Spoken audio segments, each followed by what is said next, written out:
They gonna come through on the chat. We on now. We on now. We're gonna get millions of views now because we have millions of views. Yep, we got Arrow in there. I'm trying to get, man. I'm trying to get the millions of views. Hey, your cable bill, your stream bill is gonna get high because the dude we have on our special guest. Your stream bill is double. It's gonna be crazy. It's gonna be crazy, man. It's gonna be a dope show, man. Because I haven't talked to y'all in a minute. Yeah, especially about the Raiders. I want to hear y'all thoughts on the team and stuff like that. I can't believe we like disassociated ourselves like that. We always gotta stay together, my boy. You know what I mean? I don't know. Yeah. We started doing our own different. Like then you say, oh, I don't see this guy, and then right off the bat, I seen you on a show. I said, man. But I think everybody's doing their own thing, man. I think it's like important to like grow your own audience, and then you collab, and then it just becomes like a Super Bowl event. You feel what I'm saying? So it's always good to do that. Yeah. So we got the all-star game, all-star game of the podcast right now. That's what we got.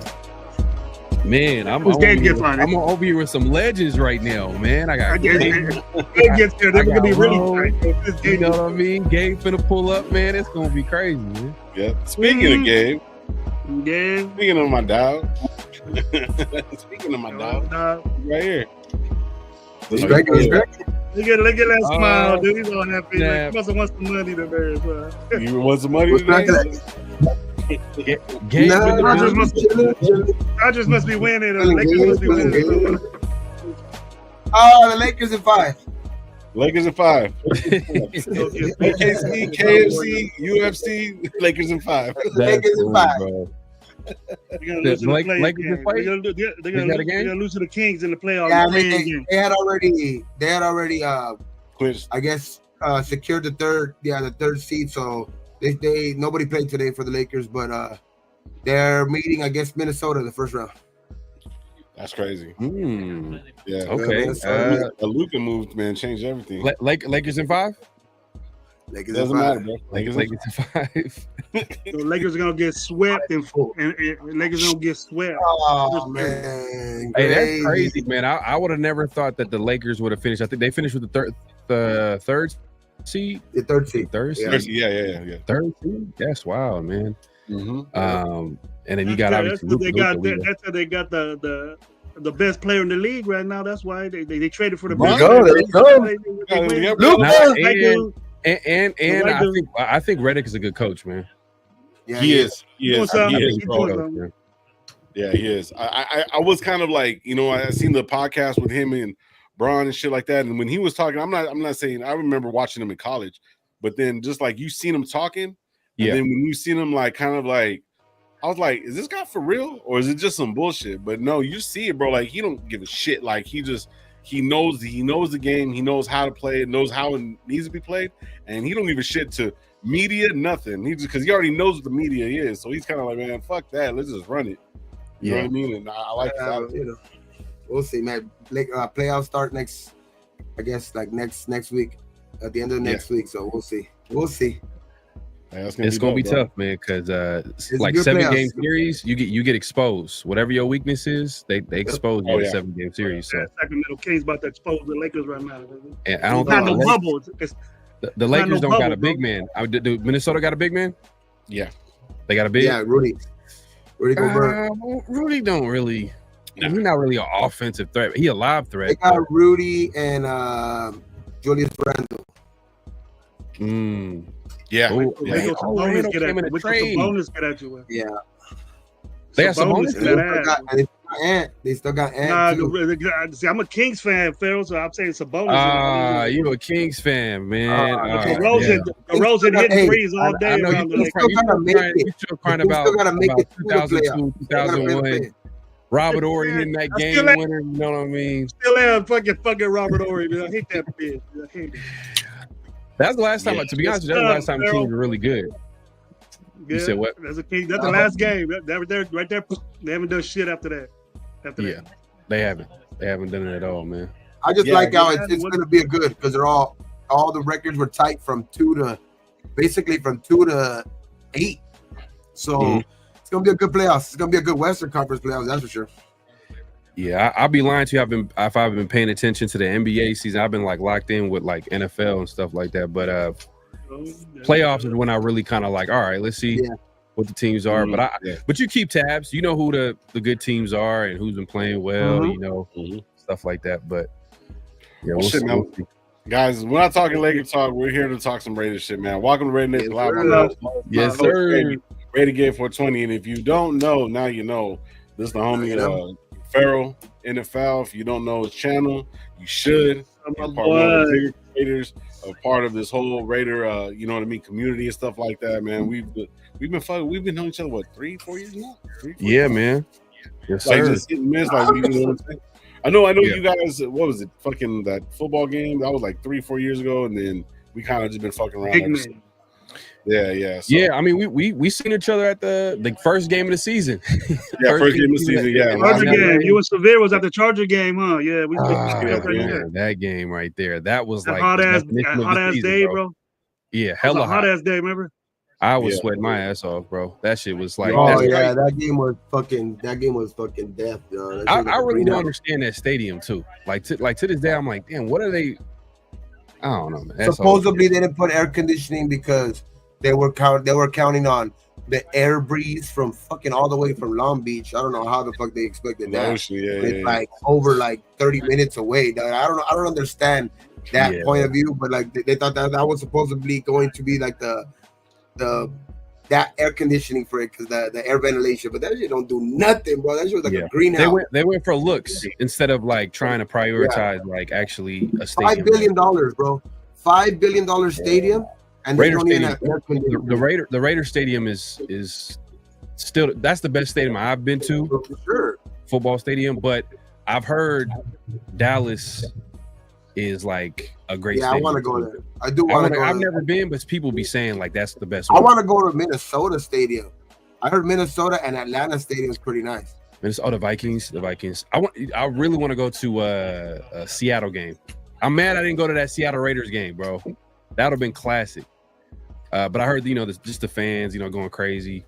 Obviously. To my boy Arkham for hanging out with all that heat and getting. Man, shout out to Arkham, man. I was able to see him at the game too, man, with y'all, man. Did you see him when he was with us? Did you see him when he was with us? Yeah. No, he didn't.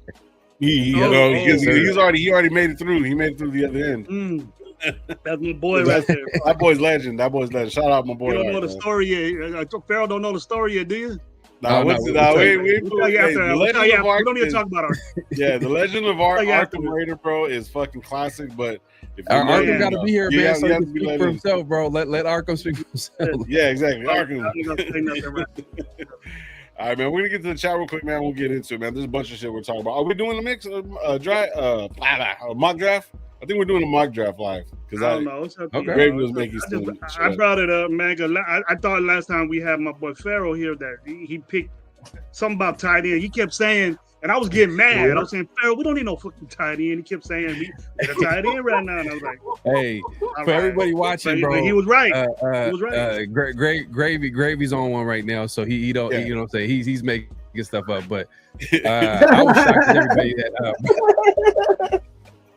Let me get to the chat. Okay, shout out to people, man. We're gonna get into it, man. Okay, first person in the building, Sacktown Raider. What up, bro?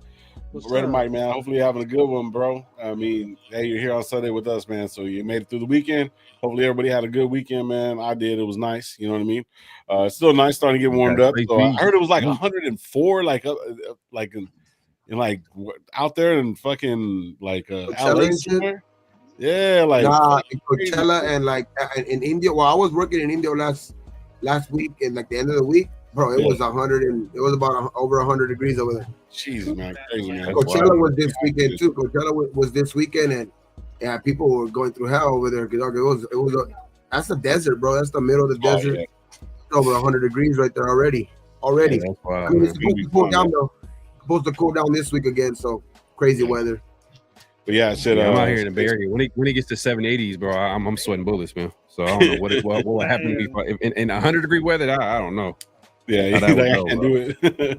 Yeah, I mean, how was it when in LA that game, first game of the season? I was like 90 something. It was like 95, bro. But it was humid though. It was humid as fuck. I've never felt like that I was ever in my life. Crazy. That shit was crazy. You should have seen Gabe, man. Gabe almost had stripped down all the ways, man, when he was just sitting down there. I was in my muscle shirt. Dog.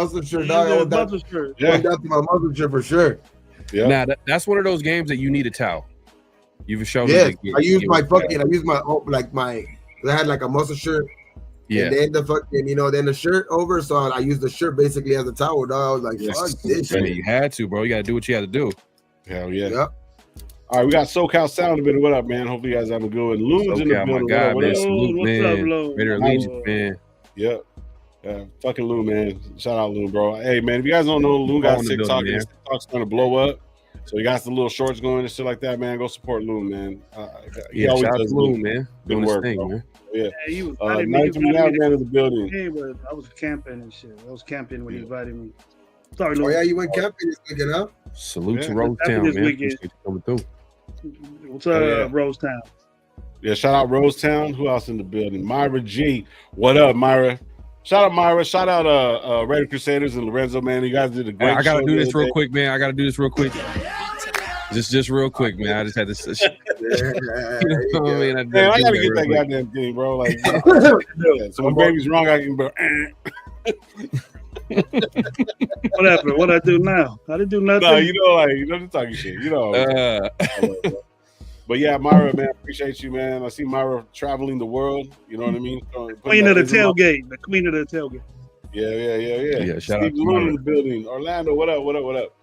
I don't know about the NBA while I'm speaking about it. So I'll just, all right, for sure. Money Chuck in the building. Steve is showing some love. Jerry's World, I'm pretty dope. we all saw Ark. Shit, that shit was crazy. Man, I said he's a man. Yeah. What up to OG back in What's the up, house? OG? Man, shout out to OG, man. Wishing him a good recovery, man. That's crazy when he lost his eyesight, man. But it sounds like he's getting it back, man. Salute to him. Yeah. Shout out 805, man. Salute to you, brother, man. Hopefully you're having a good one, brother. Shit. Salute. We hit 99 in Vegas today. Shit. Vegas, man. Forget about it. Crazy, yeah. If you guys don't know, May 17th, Raider Nation kickoff is going to be summer kickoff is going to be hosted by the Raider Crusaders, Lorenzo, and all the people, man, that he's working with. We're all going to be out there. Shout out 805 is going to be out there. Leo's going to be out there. Pharaoh, you're going out there too, right? Yeah, I'm working out the details, but I feel like I'm going to be out there, man. It's May 17th, yeah. 17th? Yeah. Let's hook up, Pharaoh. We're going to hook up there. We're going to bring you to Fresno, bro. We get real crazy over here. We're gonna kidnap you, bro. Severe will let us kidnap you. We're gonna bring you over here. Get into some shit. Severe will let us. What you talking about, bro? Power forward. He's a power forward, dog. Power forward, bro. He's a power forward. That's the guy. Pharaoh's big dude. Pharaoh's a big man. Pharaoh used to play power forward, dog. Fucking out of the box. You got when he gave your cousin pulling. Hey, man, I thought you were shooting guard, but you're power forward. I remember that, man. That's hella funny. My brother-in-law. He was like, brother-in-law. Okay, he thought Pharaoh was smaller than he was, right? And then when he met him in person, he was like, "Damn, bro, I thought you were a shooting guard. You're a power forward." That's funny, bro. Tall dude. Pharaoh's tall. I think you and were you ever met Nutty Raider Nate? No, I haven't met him. I haven't met him. Yeah, I haven't met him in person. That's a big boy right there. He big old offensive lineman type guy. He big boy. Oh, okay. Yeah. Shout out Nutty, bro. That motherfucker. Like when you see him, it's like cause you don't see everybody. Like you can kind of tell, like you know what I mean. But when I met you, I'm like, God damn, you a big motherfucker. And then same thing with like, Severe. When I see Severe, when I see going like. Yeah, I thought Nate was like 5'9", some shit like that. Motherfucker like 6'3". Like, he's a big motherfucker. I was like, yo, that's crazy. But yeah, so shout out D-Mokes, AOC and MVP coming. Let's go. He's beyond that shit. I was just there talking that shit. Anyways, man, there's a lot of things going on about AOC, talking about AOC, and obviously we got the new quarterback. So how do you feel about that? Like, Pharaoh, like, I don't know if anybody here has watched your channel or anything like that, or kept up with anything like that, but like we haven't talked. So like I'm just wondering, like, so what's your whole thing about Geno so far? I haven't had a chance to talk about it because the news broke, like, or I don't even call it a news, but it was I think that came out around like Friday, Saturday. But to be honest with you, I don't think it's really a big deal.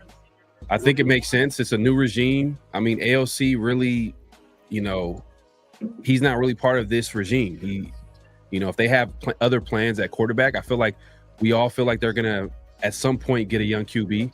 We think that he's gonna get we think that they're gonna get a quarterback possibly this draft.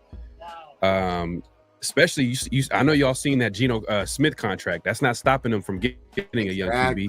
And then more details are coming out too that they could possibly get out of it by after year one. They want to.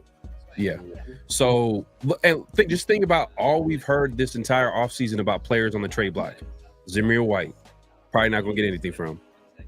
Michael Mayer is probably the player that we feel like we could possibly get something for him.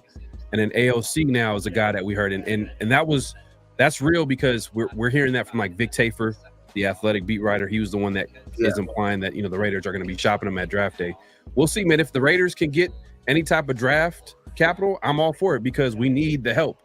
We lost about 5-6 starters on defense. We need some explosiveness on the offense. You got to, if you're gonna get a quarterback like Geno Smith and you want it to be successful, or any QB, you got to put pieces around him, right?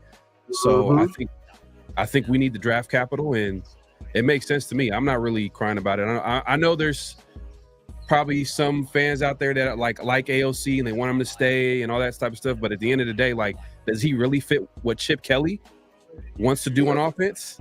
I don't think so. No. I don't think so. I think he wants a little bit more mobility at that quarterback position. Hell yeah. You feel what I'm saying? So I think I'm all for it. That's how I feel about it. Yo, Farrell, what you think about the beginning of free agency? What you think about the free agency that the replenishment of the guys we lost to what we got now? What do you think about that, bro? Exactly what Lo just said right now. It's a rebuild. So you're not happy with it? You're not happy with it, or was it the lateral movement? The lateral movement shit we were talking about. You happy with that? I'm good. I'm good with the rebuild. I'm good with the rebuild. The problem is that the Raiders, for whatever reason, maybe it's coming from up top. Maybe it's because the coaches and GM feel like they have to not convince us, but Mark Davis that hey, we're gonna try to win. But in reality, the Raiders, in order for them to be good long term, I think it's gonna come down to a rebuild, not a reload, which we've been doing the past couple of years and it hasn't worked. So I think it makes sense to rebuild. Maybe it felt like Pete Carroll in his first presser, he was coming in saying, "Hey, Max Crosby, tell the boys we're coming, we're gonna try to win," and all this type of stuff. I don't like that expectation. Don't set the bar that high, because then that when we go into the season, we start losing some games, then we're gonna be like, "Hey, man, you said it was gonna be this." Yep. That's what I'm hearing. That's what I heard, Farrell. That's what I heard, Farrell. And then I'll hold him up to that because I wasn't happy. And Gabe was with me a little bit, but I was the one saying, "What the hell? We didn't make up for Morig. We didn't make up for Spillane. We didn't make up for these Hobbs. Either we think we did because what Raider Nation does is we make these guys better than they are." And I told them, "Well, we getting them cheap. That's the end thing now. We got them cheap. That's a good plan, but." The lateral movements is the same shit to me, Farrell. You know what I mean? It's the same stuff. If you're lateral moving things, the same stuff. So, does that equal a 4-win team, or does that make us better? I want players better because we had so much money. We were bragging about it, and I wanted us to get better players, the ones that'll take us over the top. That we got a lot of heat for that. We got a lot of heat for saying lateral movements ain't cool because this dude said in the conference, like you mentioned, Pete Carroll said, "I ain't in this for the long haul. I ain't in this for years," and shit like that. So the way I got that, bro, is that we can start winning now. We never reloaded for fucking 20-something years, Farrell. We haven't been reloading shit. So to me, we just gotta get dudes that are better. We've been doing the same thing over and over again. We're not getting better dudes. We're getting the same dudes. Right. I want to get better. Geno Smith is a better quarterback than what we had. I'm fine with that. I'm better with that. Right. That's what we about that though, man. He is better than what we had. But I was telling you about this the other week, last week too. Maybe there was like the thing about Geno is, I think people put too much on his plate as well too, dog. Like everybody is trying to say that we're like trying to get comfortable at that, like if Gino's that, like people keep fucking comparing him to like if he's gonna be the next coming to Rich Gannon type shit, you know what I mean? So it's like, and then they want to say how good he was with Pete, and at the end of the day, he was 18-18, I think, with Pete. You know what I mean? Under Pete Carroll, he was 18-18. Yeah, that's. I mean, is that what? That's what I keep talking about. Like we keep settling for like a lot of mediocre type stuff, bro. And like I get the rebuild, and like if we're gonna start from the like, you know what I mean, from the ground up, like Farrell was saying, because we are getting a lot younger, and in the youth, you know, that youth movement is coming in. But like I just the only thing I was talking about, and people were saying was I was tripping, is that like, you know, try to just hold back your expectations for this team this year, because people are putting too much on, you know, the fact that, oh, we're gonna win 10, 11 games now. Like I don't see that yet. I definitely don't see that shit yet with currently constructed. And I keep saying that shit too. Like when I say it, currently constructed, because we could go out and get Ashton Genty, and who knows, we trade back up into the thing and we get a quarterback too. It's like, then that makes the outlook a little bit better. But as of right now, currently constructed, that's the only thing I talk about. We're not, if possible, I don't think we're, Gino is the only thing that's incrementally better. That's the only thing that from last year. Right. But everything else is, I don't know, man. It's like worse. At best, the same. That's what I keep telling people. At best, the same. Right. Yeah. No, and you know, I'll say this, man, because if you read between the lines, you hear Spytek talk. He's not talking about winning now. He's talking about how he wants to build this the right way. He's talking about how, you know, he doesn't want to, you know, go out. I remember it was, I think during the combine, he was getting interviewed, and they asked about, you know, the Raiders having a lot of cap space, free agencies around the corner. And he pretty much said that he's cheap in his personal life, and he's kind of frugal when it comes to that too, when it comes to signing players too, because he doesn't want to like go out there and spend, you know, they're going to focus on more targeted signings. But when they went out there, they didn't want to overpay, which I'm not mad at, because they didn't really do anything dumb. They didn't sign no guy and overpay. There was a lot of smart sign-ins. Yeah. You know, Jeremy Chin, I thought was a nice pickup. You know, nice little okay. You know, we lost Morey, but we're not going to pay Morey $17 million a year, because we don't feel like he's that type of player to be paid almost $20 million a year. A guy that, you know, in my opinion, is not really a playmaker at safety. I think he's a good, solid player, but you know, if you had to really look at him and say like, hey, wouldn't you want your safe to be a playmaker, a ball hawk, which we haven't really seen a guy like Morey be like, even though we value his versatility, which Jeremy Chin gives you. So, and then plus versatility, but you ain't got no ball hawk skills either. He go out and hit a dude, but how much is he getting paid though? That's what we're talking about, the value. How much is Jeremy Chin getting paid compared to Morey? He plays like he gets paid. That's the reason why he gets paid that much, because he plays like that. obviously, the league thinks that Morey's going to be a dominant player in the league. Somebody thinks he's good to give him that much money. But with Chin, I do like that Morey got better every year. Morey got better, did get better, was getting better every year, but I do agree. $17 million, it was steep, and Carolina had a lot of money too. They were trying to get there. I think they were trying to, you know, assure their defense too. But Jeremy Chin is probably our best contract, because everybody else, as much as they are cheap, they are 1-year deals though. At least Jeremy Chin, you have the 2-year deal type thing. You know what I mean? Where you have him under contract for 2 years, so you have him basically like if he balls out this year, you still have him for another year under that same contract, unless you want to extend them or something like that. But everybody else, if they are, you know, expected, what a lot of people are trying to say, you know what I mean? I get it. Pete's good. Pete's a good coach. But if they do ball out, you have to re-sign every one of these guys possibly next year, or do the same thing over again. You know what I mean? Because everybody's else is 1 year. You know, Stokes. You know what I mean? Like Roberts. I mean, Devin White. All of these guys are 1-year deals. So I understand, like, you know, the upside for them, like if they ball out, but I mean, a lot of these guys too are what they were. Like I think we're hoping that they become what they were, like, because Roberts was good in Miami and stuff like that. But bro, it's just I think it's going to be. Even if they do ball out, it still doesn't. It's beneficial. You know what I mean? Because if they ball out, it's definitely if they ball out, it's going to be beneficial to the team. In that, like, what was the one of the things that we heard when Pete Carroll hired culture, right? He's going to build this team the right way. He's going to build that culture. And where does culture kind of come from? You got to win some games to build that culture. You got to have everybody on the same page.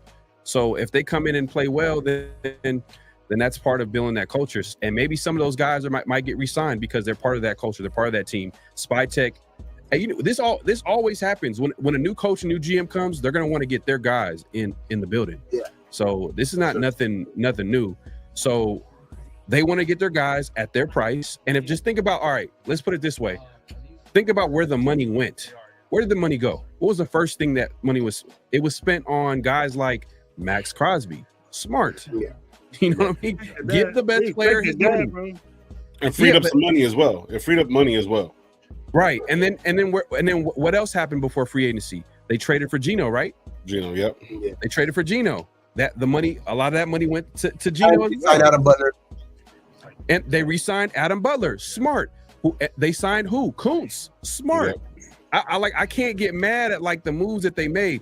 Can you argue like maybe they should have brought one of the guys that they let go? Maybe. You know what I mean? Maybe at Nate Hobbs, because you look at his deal, you know, he's awfully injured, I understand, but like if you look at his deal and just really break it down, it's a 2-year, $8 million a year deal.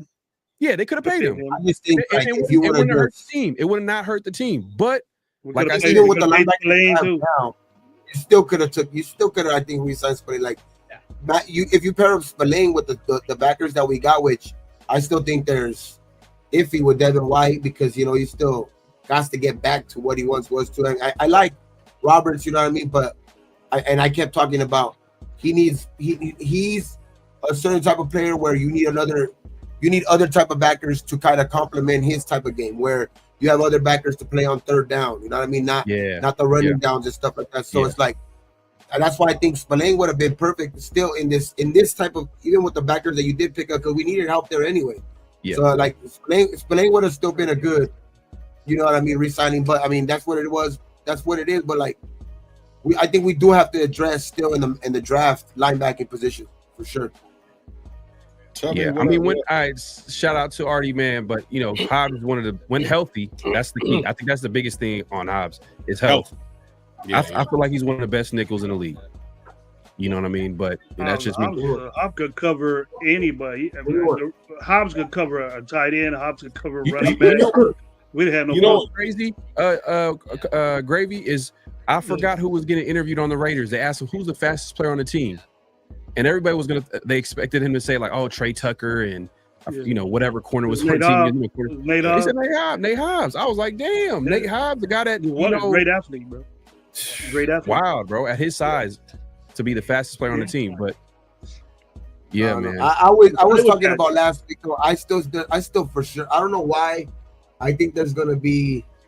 The Raiders are still going to do something because I've seen them hold back, and there's still money left over to where I still think there's possibility of like something happening on draft night where like besides the AOC type shit where like they get something in return, like in some type of deal or something like that, where they get a player too that where we're not thinking of like oh shit we added like not through free agency but to like maybe through via trade. I don't know why, bro. I still think that there's gonna be a possibility of something like that happening on draft night. Maybe, but I'll say this too. Like I started to say, the Raiders are looking at it from a long-term approach. So if it's gonna be a long-term approach, there's gonna be moves where you felt like they should have made to win now that they didn't make because they're thinking about it from a perspective like, yeah, we're probably not gonna be that team this season, and we might be that team in 2026. And if you look at Pete Carroll, everywhere he's went, that second season is where he bought out, not that first season. That second season is when that team becomes a playoff team. That first season, he wins some games, you know, has you believing in what he's doing, but it's really that second season. I think maybe that's what they're looking at it from a perspective of a 2-year deal. Like, you know, that second season where, you know, the Raiders, because think about it, if the Raiders have a great draft, right? Another good off season. I feel good about 2026 season. For sure. Yeah. I still think there's a possibility of still quarterback this year, like, and early still think, because just for the simple fact that like the thing with like the stuff that keeps, you know, kind of rising with Gino, like I get they extended him or whatever like that, but when you see the amount of years, it's just like, you know, that was probably a little bit of the holdup. You know what I mean? That was probably a little bit of the holdup of why it took a little bit long for the extension. Like, I get it got done or whatever. Like, so I can't really, you know, talk about like, oh, you know, like, can't speculate too much. But I still think that that was probably the thing. Like, yeah, he settled for more money, but the Raiders weren't. I don't think that like Spytek and them were willing to give him enough more years, because I still think that that's still in the plans. Like to get quarterbacks, like to still get somebody to sit behind Gino, even if it's for a year or possibly 2 or whatever it is. But because AOC, I don't think is in the plan. So you have to. I still think you have to address that position. Yeah, they cut his ass, dude. What the hell we hanging on him for? Yeah. Everybody, all of us has said that this dude, he doesn't fit nothing. Get rid of his ass. Don't trade him. They can get shit for him. I don't want another. We got 4 6-round picks already. What the hell we need another one for? He ain't no better than 6th round. They can wait for after the draft for that, though. Because if they're here in the draft, it's no different. And if some team gets desperate, why not take a draft pick off of it? Do it now. Yeah, I mean, I don't want to know that he's on the team as a backup. I'm kind of like it's a mixed bag for me, because on one hand I'm like, yeah, I want the Raiders to get a young QB to develop, but on the other it's like, man, we got a lot of needs. Like there's a lot of needs that we got to address. But see, this is another thing for me as well. Like, some of these guys that you're going to turn around and see that that are getting the bag is going to, like a Spillane, undrafted kind of guy. Those undrafted guys that Pete Carroll and, you know, the team that he has and how he's built. Because I didn't know Sherman was a 4th round draft pick. I never knew. I thought he was like a high 2, you know, in the 1st round and stuff like that. I thought that's what he ended up becoming. You know what I'm saying? So it's like, I think Pete Carroll, the way he knows only high pick, I think, was Earl Thomas. I think that was their only like high draft pick from their secondary. That Legion of Boom was only Earl Thomas. Everybody else was like, I think not 1st round. He was the only 1st rounder, I think, in that group. Who? Earl Thomas was the only high round pick. Well, I mean, what round did Cam Chancellor going? He was a late round too. Chancellor was a 1. He was a number 1 pick too. I think Cam Chancellor was a number 1 pick. No, I know Sherman was a 5th round pick, right? Sherman was like a 4th pick. That was the age right there with the draft. When Sherman got drafted, he was different. They didn't have tall, lanky, long arm corners that Pete Carroll drafted in the 5th round. Yeah, see, everybody else was drafted later. Like even like Browner or like Maxwell. I think Maxwell was like undrafted. I think Browner too was later. So all of and then Sherman, you said 4th round. Chancellor was a 5th. I think the only one Maxwell was in the 6th. Yeah, the only one that was high pick was Earl Thomas. So what I'm trying to get at is that, like, if you really look at it like that, they're going to be able to develop these players on the defensive side of the ball, and then you get them that 3-4 years, some maybe in a drafted guy here and there. There's going to be a lot of no names that, unless you're like working ESPN and you're like going through every single draft pick and every single player, and you know what draft they're going to be, bro. I think they're going to find the right players that we need on the defense to last for a long time. And then moving forward, I think that's going to give them a little bit more of a chance to say, go get like a Milroe or something like that, or even Howard in the second round. You know what I mean? Because you, like somebody said earlier about Chip Kelly handing the ball off. You know what I mean? Especially with this whole AOC thing. AOC is not going to be able to run this fucking offense. I don't really think so. You know what I'm saying? And it's like, I like the kid, whatever. I'm not saying that he can't throw the ball. Like even Gravy, when he first came in, Gravy said he can make NFL throws, but he had negative 236 yards rushing, no offensive line. You know what I'm saying? He did, with no offensive line, you're going to be worse, right? So he makes a lot of rookie things, and it's kind of bad. Like, It's kind of like, say, Justin Fields type. You come in, you start getting that bad coaching, you're going to kind of still have that bad coaching. You're only going to get by on talent. We had nobody last year besides Gardner Minshew. Come on, bro. Like, you know what I mean? So it's like AOC has had Jimmy Garoppolo in front of him, so he can only look good. You know what I mean? Even though he's learning, he was never taught how to win. It took him 6, 7 years in college to actually get to a fucking winning position. And he was like 8th on the fucking roster. So you need to turn around and see that, like, if we go get an offensive, like, say if we get whoever we get in the first round, obviously a lot of people are saying Genty, but I think he might be gone at 4, just my personal opinion. But like, I really, really think he will be because of what New England's trying to do. But if we turn around and go get defensive player first round or offensive lineman, whatever we get, right? I think that second round has to go to a quarterback because the simple fact is Howard's going to be there. Howard knows the system. It's going to be an easy transition, and it's going to be a good backup for Geno because he's a bigger guy, can't throw, but they both need running games. No matter how we look at it, we need a fucking running game. So in order for Chip Kelly's offense to work and all this stuff to work and the way Pete Carroll runs his offense, it's running the ball. So Geno's not really going to be getting hit a lot. He's not going to be asked to throw a lot, maybe 20 to 25 on average, you know what I mean, a game. A lot of the other stuff is going to be running. So we really got to look at the offensive line and running. But I don't see Aiden O'Connell fitting in this, especially with that second round. Because if you see Pete Carroll and the people that he got and Spytek and all of them coming together and getting these late round guys and making them effective, bro, you know what I mean? It's their recipe.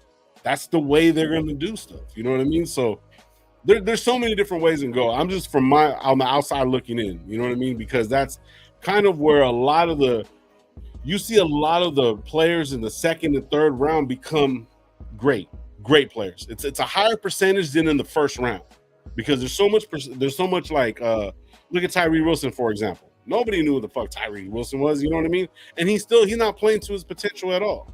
So that's the thing. I've always noticed that like most of the guys that stick around are second, third, and fourth round picks. Some of the greats are undrafted.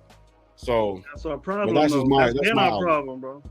That's our problem, though. That's what we've been doing, and we're so cool with it. We think it's all right. We'll just let a guy develop every time, and then we lose 5 games, and then we only win 5 games. We just stuck on stupid 5-game season, 5-game win season. We're just stuck with that, and it's like we're comfortable with it. When are we gonna be 10, 11? You know, we're saying it, we're saying that, but and then we don't. Ah, man, this just frustrates me, bro.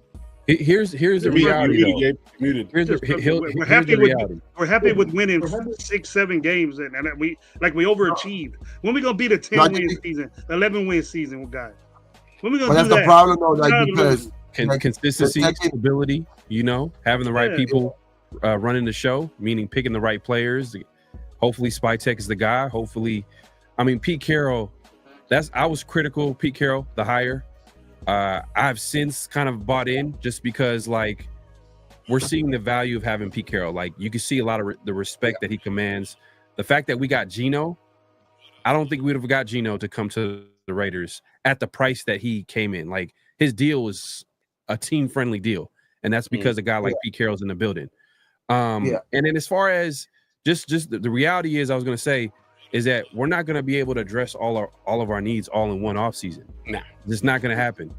So that's why I'm looking at it from like a perspective. Okay, this is going to be a 2-year thing. If they have a good draft, what's a good draft look like? If they can get like 3 starters, kind of like how we did last draft, where we got Bowers, we got JPJ, we got Glaze.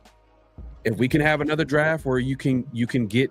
And this is a type of draft you can get a couple of few starters, but also you probably get some quality depth.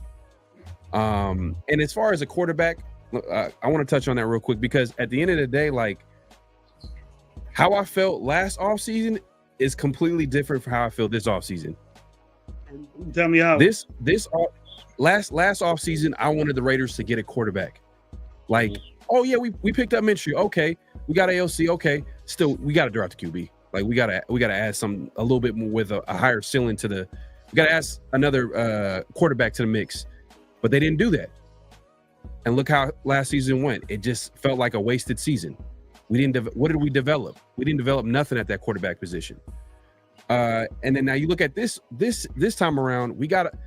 I feel like Geno Smith. I'm not saying he's a top 10, top 5 quarterback, but I compared him not the way he plays, but the value that he brings to a team is like an Alex Smith guy. He can hold down the fort, be solid, and then have another QB develop behind him.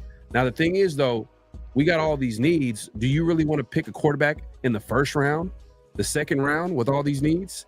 I mean, and who's that quarterback that you're going to be taking? That's like, you mentioned Will Howard in the second. That's a little too rich for me. I would rather take him. That's way you too can get him high. the third. I was just using that as an example. Yeah, you know what I mean. If you can get the next best player in the top 100, you know what I mean. If we get him at third round, I'm not mad at that, because guess who won Super Bowls? Well, almost won 2 with the third round quarterback, Pete Carroll. That was, you know what I mean. Russell Wilson, he had no intentions with him or nothing like that. No connections, but then Chip Kelly's been around for so long, and then he knows how to run, and Howard knows how to run that. But you know, other players are going to look at that too. You know, other teams are going to look at that as well. So you got to kind of like, I'm not saying to sell the farm, you know, for Will Howard or Milroe and stuff like that, but you know what I mean. You're going to want that. You see what I'm saying? I kind of like Milroe. They'll be there, Lo. They'll be there when we pick. Almost all the time. I don't want Milroe in the second, but I'll think about it like in the third. I'm okay. Third, fourth, just because of the high end athletic traits that he has, and you can give him the patience for him to develop and see if he can develop into a good QB, because you have Geno. Geno's going to hold down the fort. So why don't you go for a guy that has like all the athletic traits and see if you can develop him into one of the premier quarterbacks in the NFL. But the quarterback position is one of those positions you gotta like attack it every offseason. You gotta get one. If you don't got you don't got a franchise guy, you gotta keep getting the guy. At least we got a quarterback going into the season that have no questions about injuries. Right. That doesn't have a question about injuries. It doesn't have about his reputation, or he's Mr. Glass, or he didn't play because he's a decorated starting quarterback that did shit. Finally, we have that, but the thing about that I'm why are we gonna say a lot of people want a quarterback at 6, Farrell? Let's get this guy. Gabe is one of them. But we're gonna get a quarterback. We're gonna get a quarterback sometime in the draft high. If he's there, I'll still take Shedeur. I'm still taking Shedeur if he's there. But he's gonna sit. We already agreed. We said unless he beats out, if he comes in and amazes me and beats out, that's fine. Geno Smith, which I don't think he can ever. I don't believe that's perfect for him. That's a perfect situation for him. I think that's perfect for him to sit behind Geno Smith. But it ain't like he's gonna be. But I want to pick a guy at 6 and then have him sit for 2 years, because I expect Geno to ball out. We're already saying that Geno, he's gonna take it the next year. That's Geno. I don't expect him to be that. I expect him to be Geno. I expect Geno out after a year. And Geno has never been a guy that's been to me, he's gonna ball out. I've never expected that from him in any year. We don't know shit about Shedeur Sanders balling out for the Raiders. Even when he's with the Raiders, like I'm gonna still be realistic. I still don't see him as he's gonna come in and be a top 10 quarterback. No, I don't see that still yet. I still see him being a middle of the pack quarterback. I still see him being a middle of the pack quarterback. What he's been in his best year, that's what he's been, and that's why I'm saying he doesn't get me to the point where it's comfortable. Is he better than what we had? Yeah, but that's not saying that we didn't have to do too much to get better. Regardless, yeah, Geno I think is a lot better than what we had. But it's still, I'm not comfortable at 35 years old when he starts the season that he's going to be the guy of the future. Like, I'm not going to put all my shit in like just okay. This is our franchise guy. Like Farrell said, I'm not ready to call him our franchise guy. I'm ready to call him our bridge. And if you believe a guy at 6, is still like if they believe in Shedeur, I know some people will fucking say hell no, but if they believe in Jackson Dart, I don't know, I wouldn't take him at 6, but at 6? I'm just saying I wouldn't take him at 6. I'm just saying if they believe that that's their quarterback for the future and they want to take him, then I wouldn't be mad at it because that would be a Raider move. They believe it. Yeah. And that would be a Raider move. I for sure would take. I for sure would still take Shedeur at 6, but I still wouldn't be mad if the decision was another way too. Which I still think we need running back. You know what I mean? And I think Genty is a guy that I wouldn't be mad at 6. Like I still wouldn't be mad at 6, especially with the news coming out of the Saints. But we've kind of been talking on this show for a little bit, where now it looks like the Saints are even probably going to be more desperate to maybe even jump up and get a quarterback. I love it. You know what I mean? Wait, I was talking about a couple weeks back too, where like, who knows? Shedeur might, they already asked, Dion about it. He says he loves the people there, he loves the food there. So and he wouldn't mind his son playing there. So it's like, yeah, if we could still take him at 6, get their 40 pick, and still be at 9, right? And add and still have 37 and 40. Then that move, like if you decide to get a quarterback at 37 or 40, then you're not gambling as much because you know what I mean. You still now you can actually bank on that. Out of like how many college kids are there, bro? You know what I mean? And if you get the more players you get in the top 100, big time. Yeah. The more players you get in the top 100, bro, it's only going to be better for you. The chances are only better. You get 3 picks in the top 100, bro. Like, what are we talking about? You know what I mean? Because I think the Saints are going to get a little desperate. I think the Saints are really going to get a little desperate. Hey, man, shout out to Derek Carr, man. Shout out for Derek Carr. Yeah, come on, Carr. Let's go. Helping out the Raiders, man, indirectly. At that point, I'm not like see people would think that I'm all about Shedeur and shit like that. At that point, no, I'm not going to take Shedeur if we could gain an extra 40 pick. And I'll say, okay, Shedeur, they're willing to give you that, and willing to give us that. Then, sorry, you're gonna go to New Orleans, and then see if we can still get a Genty or somebody like that at 9, or anything like that. You know what I mean? And it's not even just Shedeur. It's also Genty as well. Like we're hearing like teams like the Jets, teams like Chicago are interested in a guy like Genty, which makes if Genty and let's say Shedeur is on the board. I heard the Jets. It's smoke season. I know they got Breeze. Yeah, but what they said this is a rumor. They said that they're willing to consider to draft a Genty who would be a young running back on a rookie deal, then continue to pay Breece Hall. He's still on a rookie deal, but he got like maybe a year or 2 left. It's all business at the end of the day. It'd be crazy for them to do that. But what I'm saying is like the more interest in these players, the better it is for the Raiders to trade down. And then we can get that extra second round pick and maybe an extra third or whatever the case may be. With that then we can feel more need. Farrell, you know what I mean? Genty's there at 6. We got a running back problem, Farrell. I don't know how we're saying we're 32nd rushing team. Thinking about this, bro. So I want to hear your take, not in just Genty, but how do you feel about who would you want the Raiders to target? I know you're probably a fan of Genty, but let's say it's the second round, right? The Raiders they traded down and they got like the best corner on the board, or they got whoever on the board, right? Best player available, and it's the second round. What running back would you consider in the second round? I'm with the corner at first too. I'm with that. The Marion Hampton, the two from Ohio State logically would fit the Raiders, but there's to me, Farrell, those two, the guy from Iowa, the guy from Tennessee, the Simpson kid from Tennessee, I like. Dylan Sampson. The Scatterbo kid. He's just a damn good football player. I wouldn't mind him in later rounds.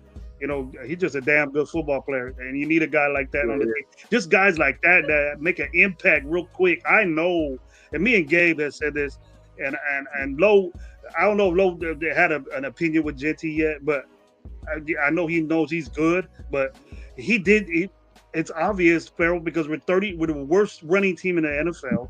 We average the worst per yards, a game. We average per play. and it's obvious what we need in the first round pick. So why would we move down for somebody to snatch this guy from us? Because we're talking about quarterbacks here. But you know, if the Saints could do whatever they want to do, but us dropping down is talking about guys in the second round guys for the number 1 pick. You know what I mean? So if we're last in that category, which is drastic for. We got an offensive coordinator that loves to run the football. We were told that last year. We were promised that last year, and we end up 32nd in the league, Farrell. We went to the game that we seen you at. We went to the game that we seen you at, and I was telling Lo, look how many rushing yards we got. It was a third quarter, bro. We had 6 yards rushing, bro. Yep. I just finished watching the game last night. There was a game on last night. It was Baltimore and the Raiders yesterday. The game we won. The game that we beat Baltimore, dude, we had 4 yards in the third quarter with Zamir White running. He had a couple good runs at the end of the game, like with 25 seconds left. That's it. Yeah. So we had about 20 yards, and we were like, yeah, Zamir White's back for 20 yards rushing the whole game. And but I think how critical we were about. The thing is how critical we were about Getsy though at the beginning of the year too, like. That had the big part to do with it. His play calling, all of that shit. Like you even seen with, I don't believe in Sincere McCormick. I don't care what anybody says to me. Like I'm not going to bank on calling Sincere and giving him another chance and all of this shit. And don't draft the quarterback. He running back. Like, here, I think the thing is that like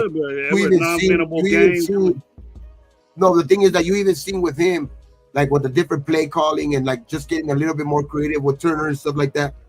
A couple more yards were being gained and stuff like that, because I think that has a lot to do with it. Like I think the play calling and all of that, with Cali is going to help out a lot too, which I would love to have a Genty, but I also think the running game is just going to get better just because of the scheme that Chip runs. You know what I mean? And like the way he blocks things and just the way he runs plays. I just think that is going to help out, not just because of, you know what I mean? Like, I think even, and don't get me wrong, I don't want no Zamir out there, but I think even Zamir would benefit off of, a better play calling, you know what I mean, from last year. It's just, the thing is that had a lot to do with it. That's all I'm saying. I just think, I would love Genty, but I still think one of these guys, especially like those guys from Ohio State, can do a lot of work in this offense, especially because they're so familiar with it.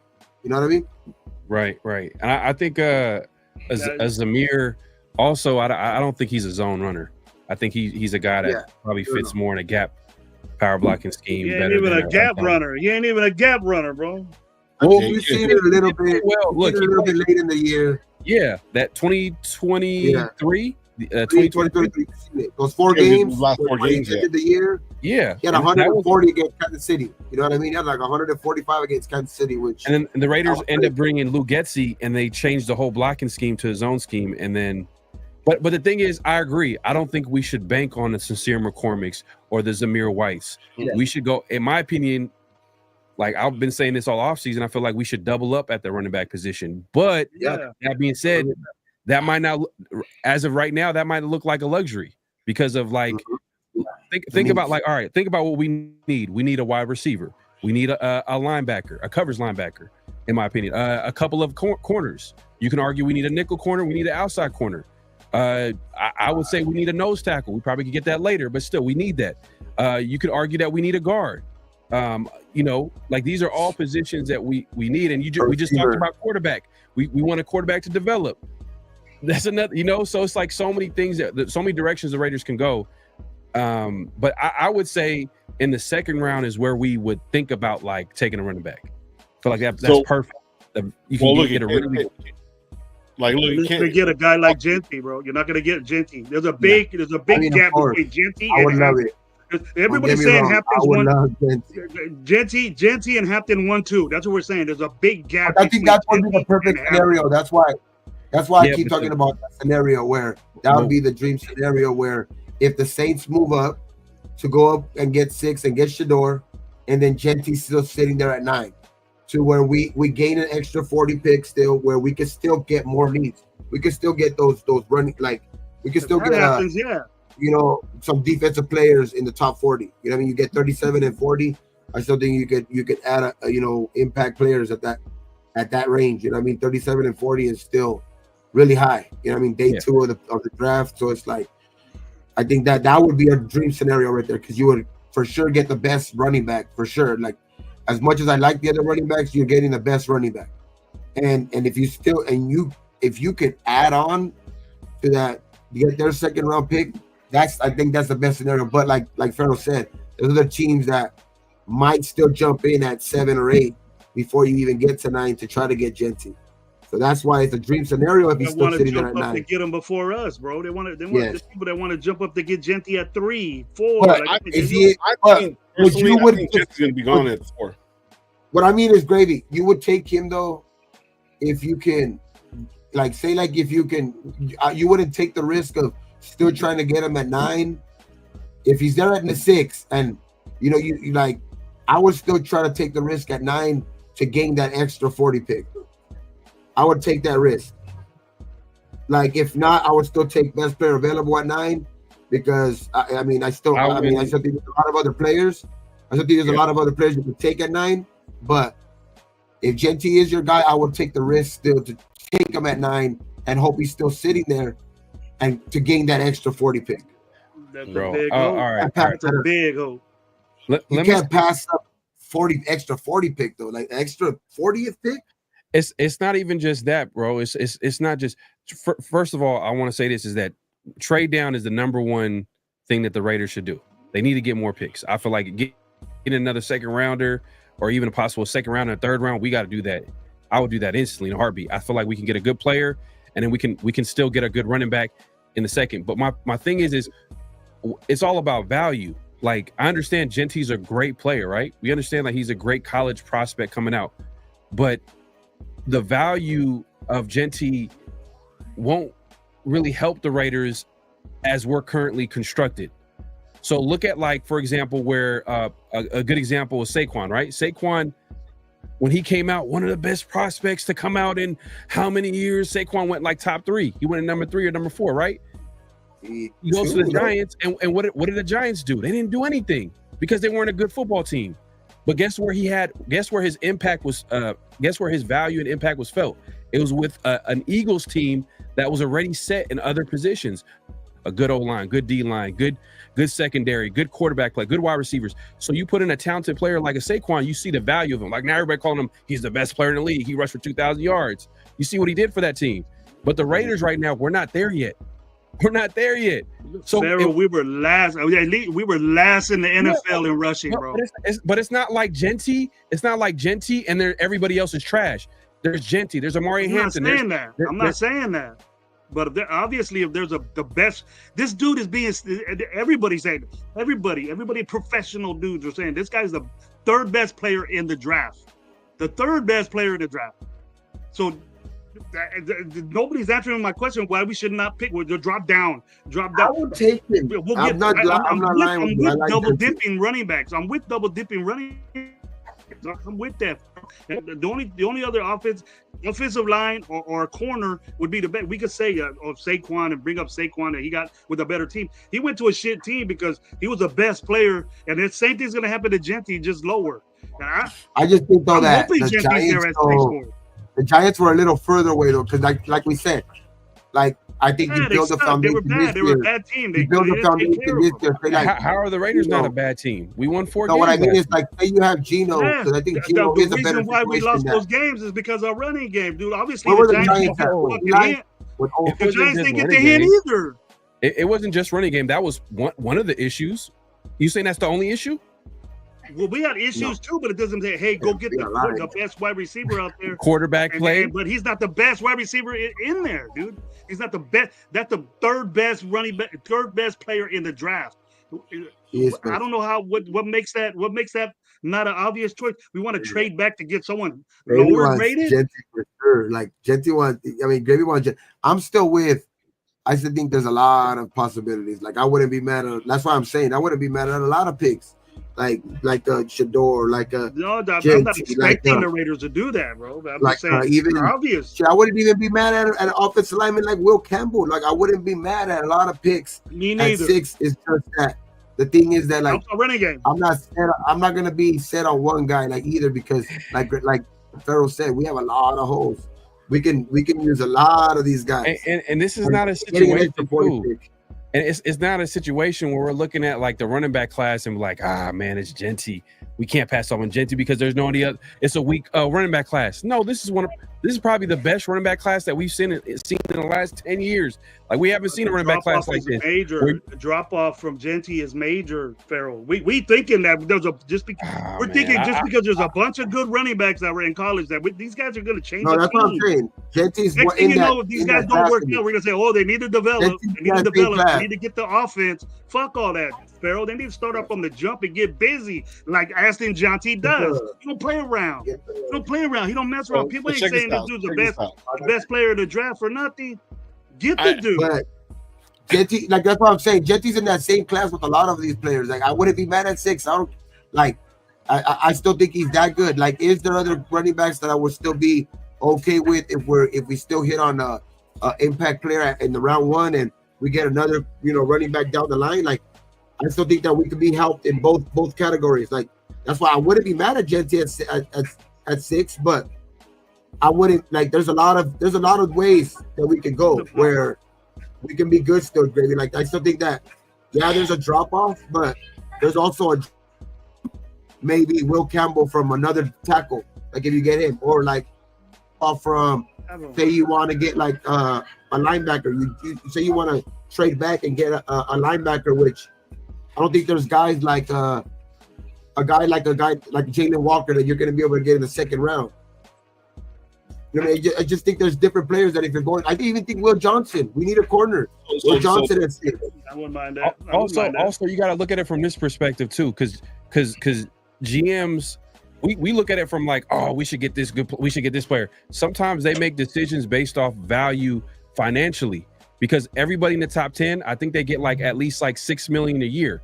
So if you look at like how much like the best running back in the NFL gets, it's not too far off from. Well, I won't say it's not too far off, but if you look at like the best, let's say if we take a wide receiver, that's a need, right? We need an outside receiver outside of Jacoby Myers. Not more than a running back, though. Hey, not more than a running back. Look what I don't want McMillan. 2,000-yard receivers. But it's value. 2,000-yard receivers, bro, with that piece of shit quarterbacks we had. Farrell, would you take McMillan at 6? Would you be comfortable with McMillan at 6 though? No. Look, my thing is the number one thing that I would want is to trade down. That's the number one. Yeah, for sure. That's what I want. Sure, I want to trade down. I have no problem trading down and taking a T-Mac. I have no problem trading down if we trade all the way down and take a Matthew Golden, and we get a bunch of second round picks, or I'm not going to say a bunch of second round picks, but let's say we get a second rounder and another third rounder, another fourth rounder, because that could possibly happen if they keep right. Yeah. So three picks for that job. The Saints want to pick with 3 picks, dude. Like, I'm willing to go 9 and then gain that extra second rounder, but going farther than back, I still think there's a lot of guys that are there's a lot of impact guys at 10. I know that there's a lot of dudes that are probably going to make a name for themselves in this draft, but dudes that are ready, there's dudes that you can get in this top 10. There's dudes that are going to come in and ready to ball out next year.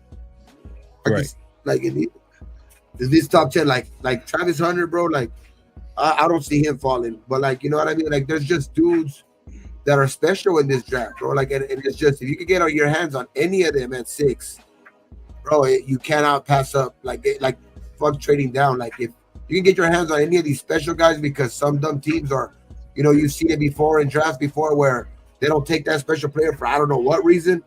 Like, if they have a feeling that if they have like this, just a small feeling like Abdul Carter, like, it's not, maybe his injury drops him down to 6, then I don't see like those type of things you can't pass up.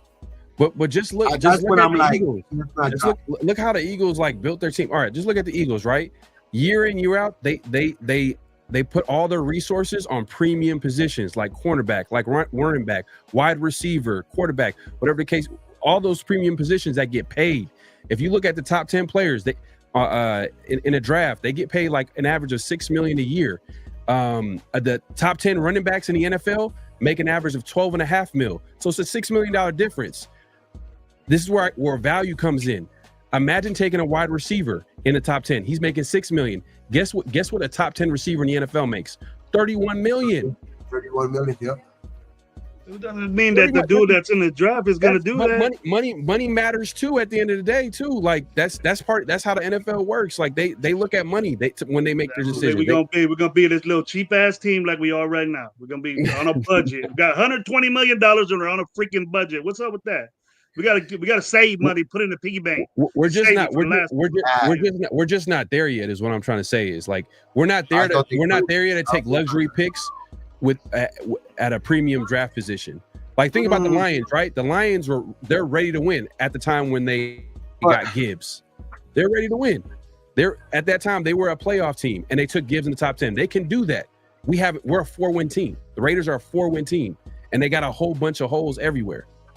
Yeah, but the only reason I disagree a little bit is just because of the fact that like if you take like that's why I'm saying like I wouldn't be upset with the Jets at 6 because if you pair them up with just the improvement that we're just gonna have at quarterback, I think it's just the improvement at quarterback and just a player like Genty can just have your offense just playing that much better like off of year one quickly, like just because I think they're gonna complement each other. You know what I mean? Where Gino's gonna benefit off of a good running game, which I think Genty can provide, and with Genty and with Gino's kind of how he's able just to get out of the pocket and be able to run and just in Chip's offense, I think they could both succeed. They both can make like this offense just a lot more dynamic just off of year one. Like that's why I think that it's different from like the Saquon thing where you had like kind of Eli at the very, very end of his career where he was like I like Eli and stuff like that.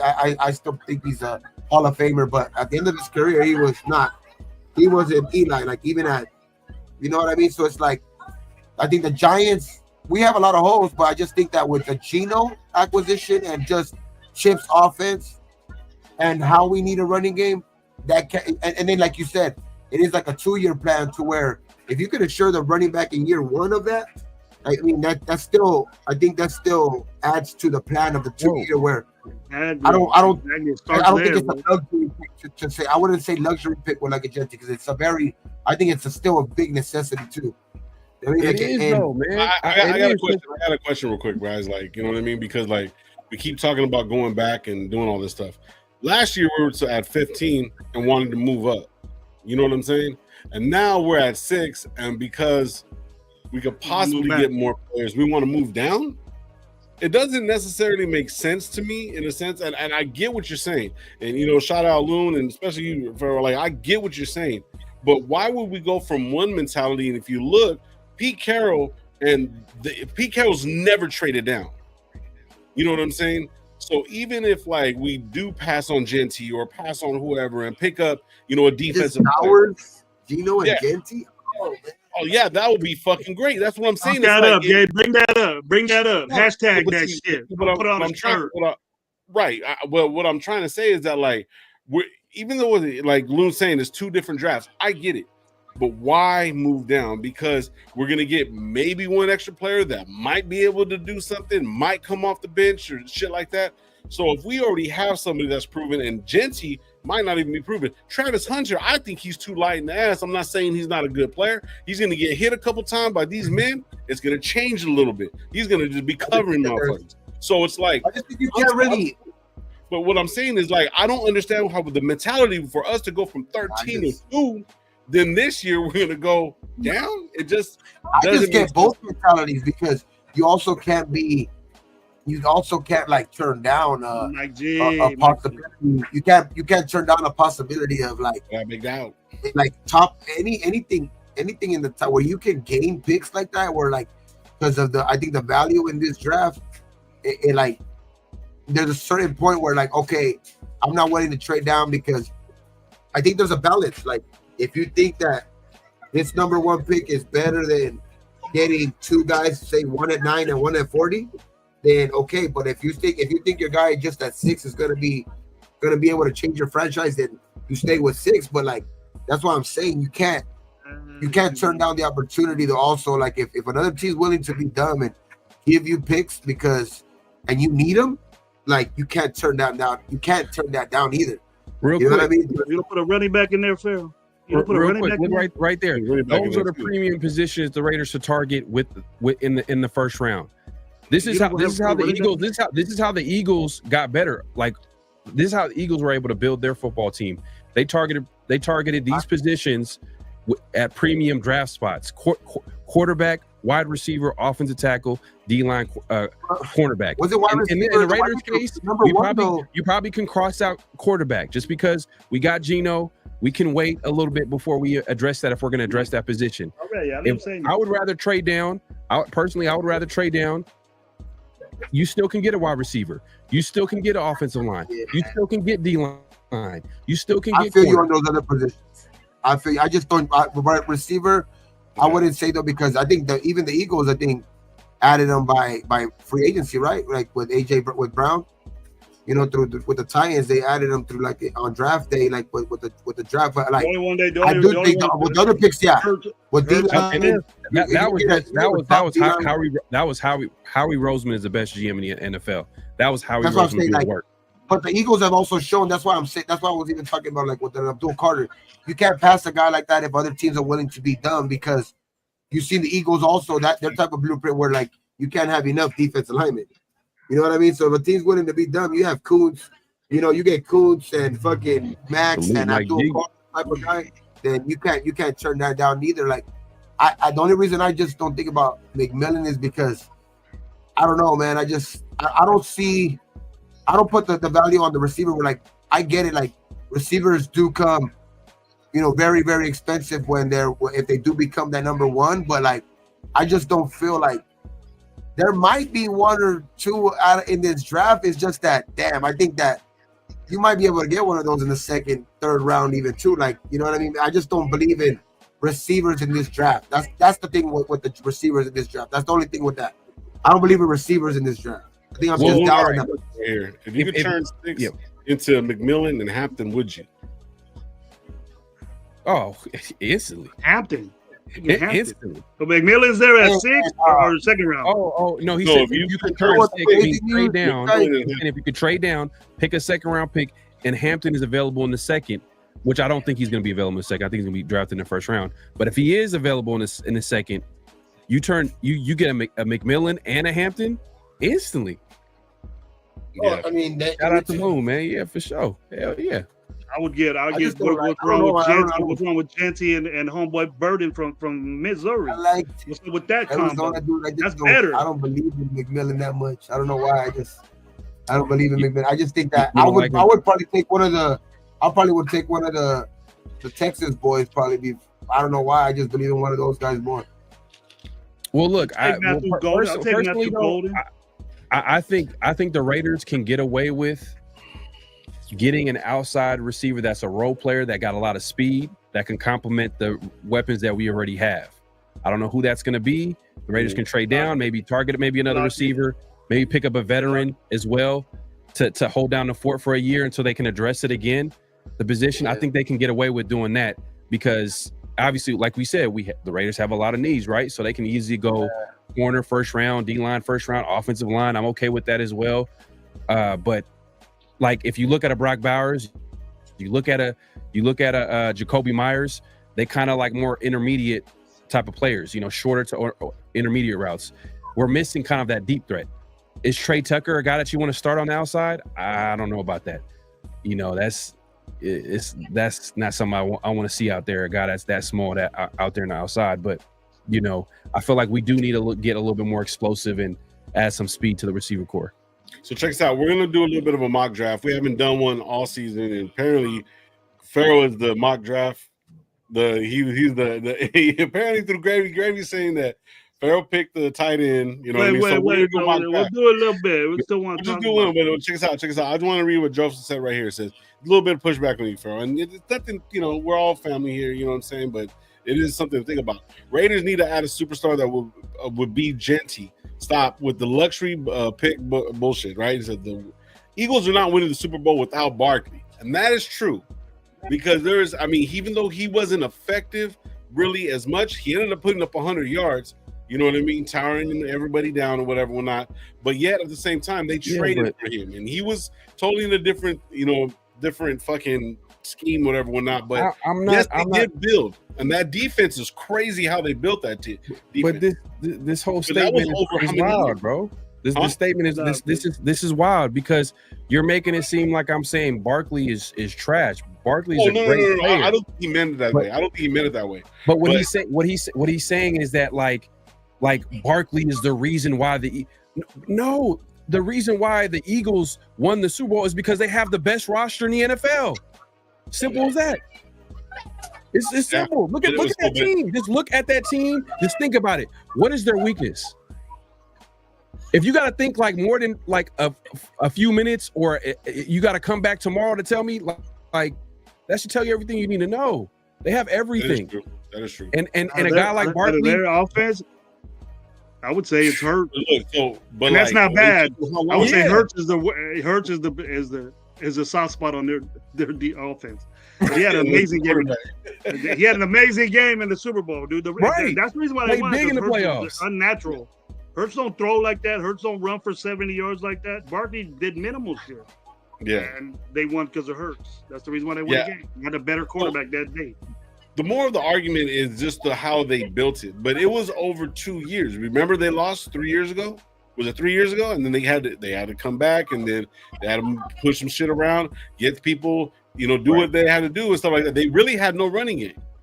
And then when Saquon did come in, that took them over the top. But it was like, it wasn't just a year build. It wasn't just that. They took their time, you know what I'm saying, and built when they lost in the Super Bowl, they knew what they needed, and they had to stick through it and then build within 3 years. And then within 3 years, they were back. Playoffs, though. They still was in the playoffs. They were making the playoffs. They were winning that division. They ain't like us, bro. No running game. But let's talk about it. They had a running game. They're the best offensive line in football, dude. The running backs. What's his name? They had who was that? I used to get him in fantasy all the time. They lost. But see, they didn't win the Super Bowl those years. They didn't have 1,000-yard rushers, but Saquon Barkley got them to the Super Bowl. But in the Super Bowl, he didn't really do anything. Right. He did good in the playoffs, but they concentrated on that. His presence. But see, that's the Ashton Genty. That's the reason why we need Ashton Genty, dude. That's why I'm agreeing with you. I am agreeing with you. I've been saying this no matter what, we need a running game. Geno Smith said it. The way fucking what's the name actually runs his offense, and with Chip Kelly needs a running game. The way Pete Carroll has won and had a better defense, the running game. It's a momentum thing. We all know that. The momentum is everything, bro. So if you can run the ball on 3rd and 5 and get first down, that's another minute and a half going.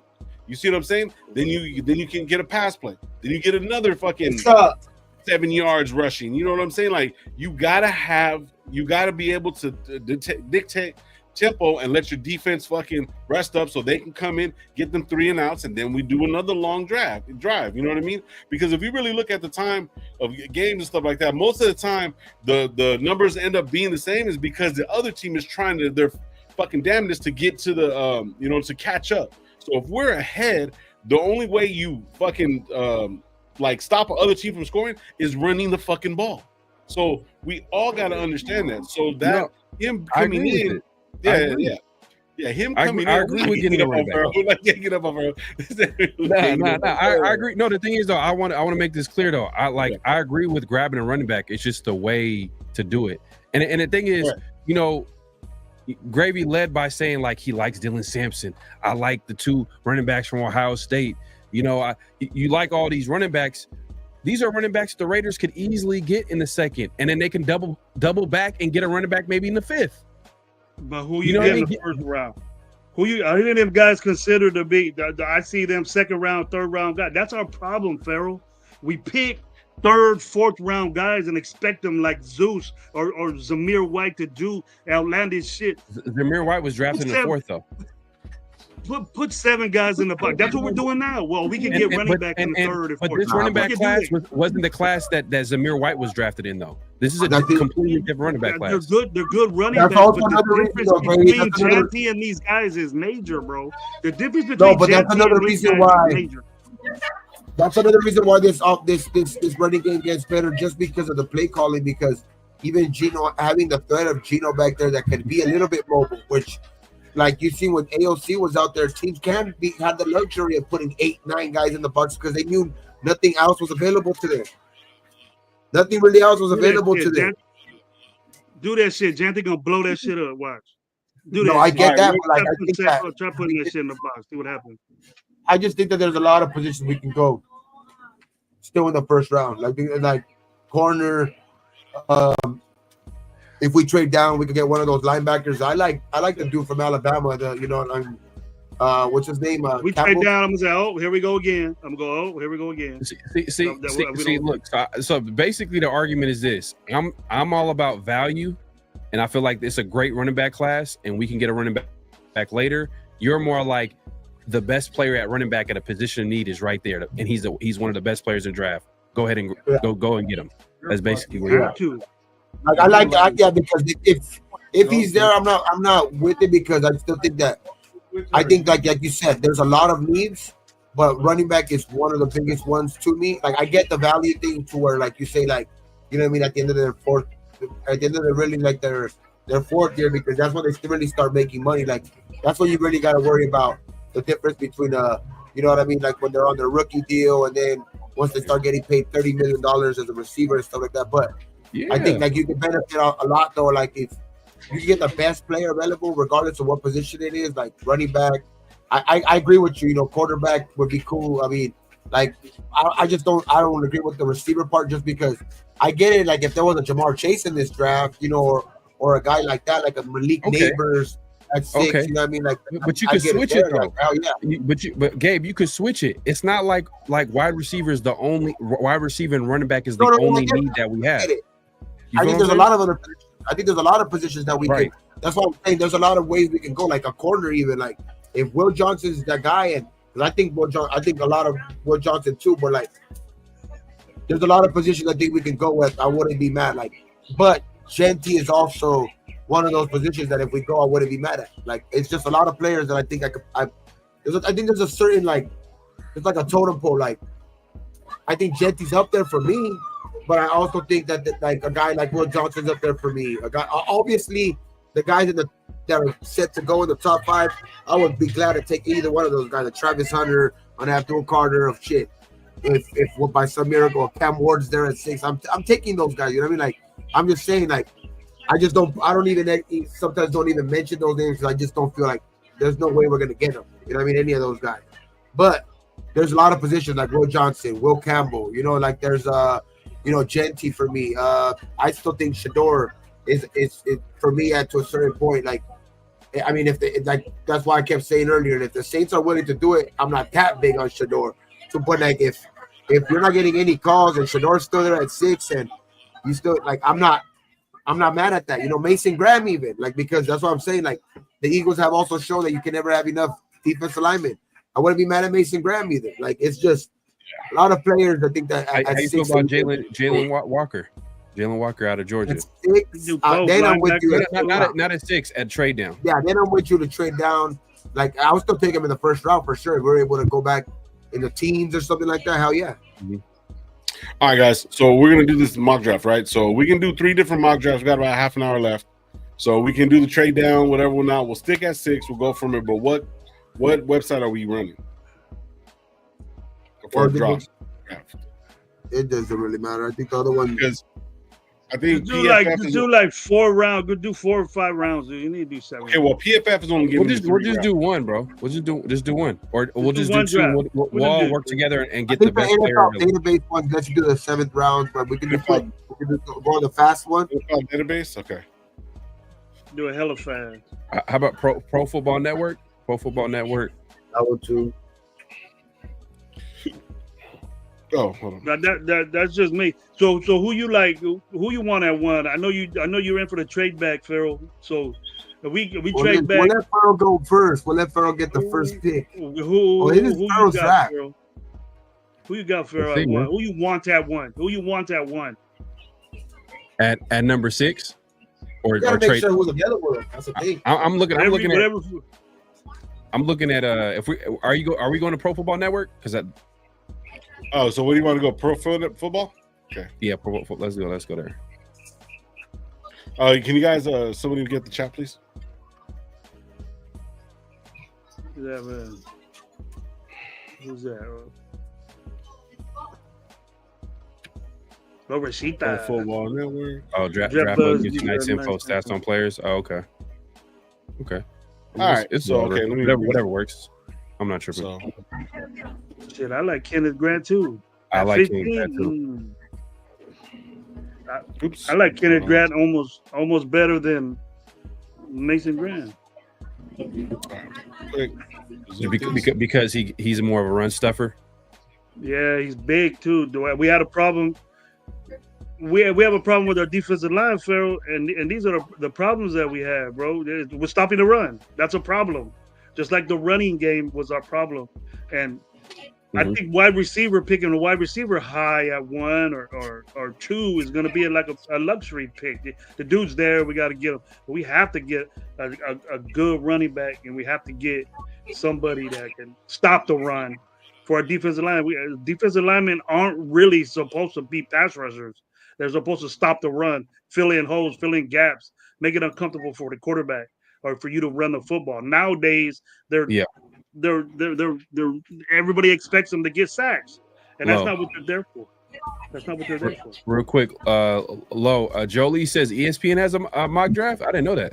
I didn't know that. I don't know that either. It says it's more realistic. Let's go there. Okay, cool. I was messing with this earlier, so let me just set us up. So all right, cool. Do a little on-screen editing. You good? Yeah. Let's do it. Yeah. So. I didn't even know. Let me see that. ESPN got a simulator. They must have added that like later. Oh, maybe. Let me see. Yeah, I didn't know that. I didn't even know they had a simulator. Probably paying for that. Cool. So let's go. ESPN, and he said it's realistic too. Let's see. Oh yeah, they do. Yeah. Let me see. Yeah, for sure.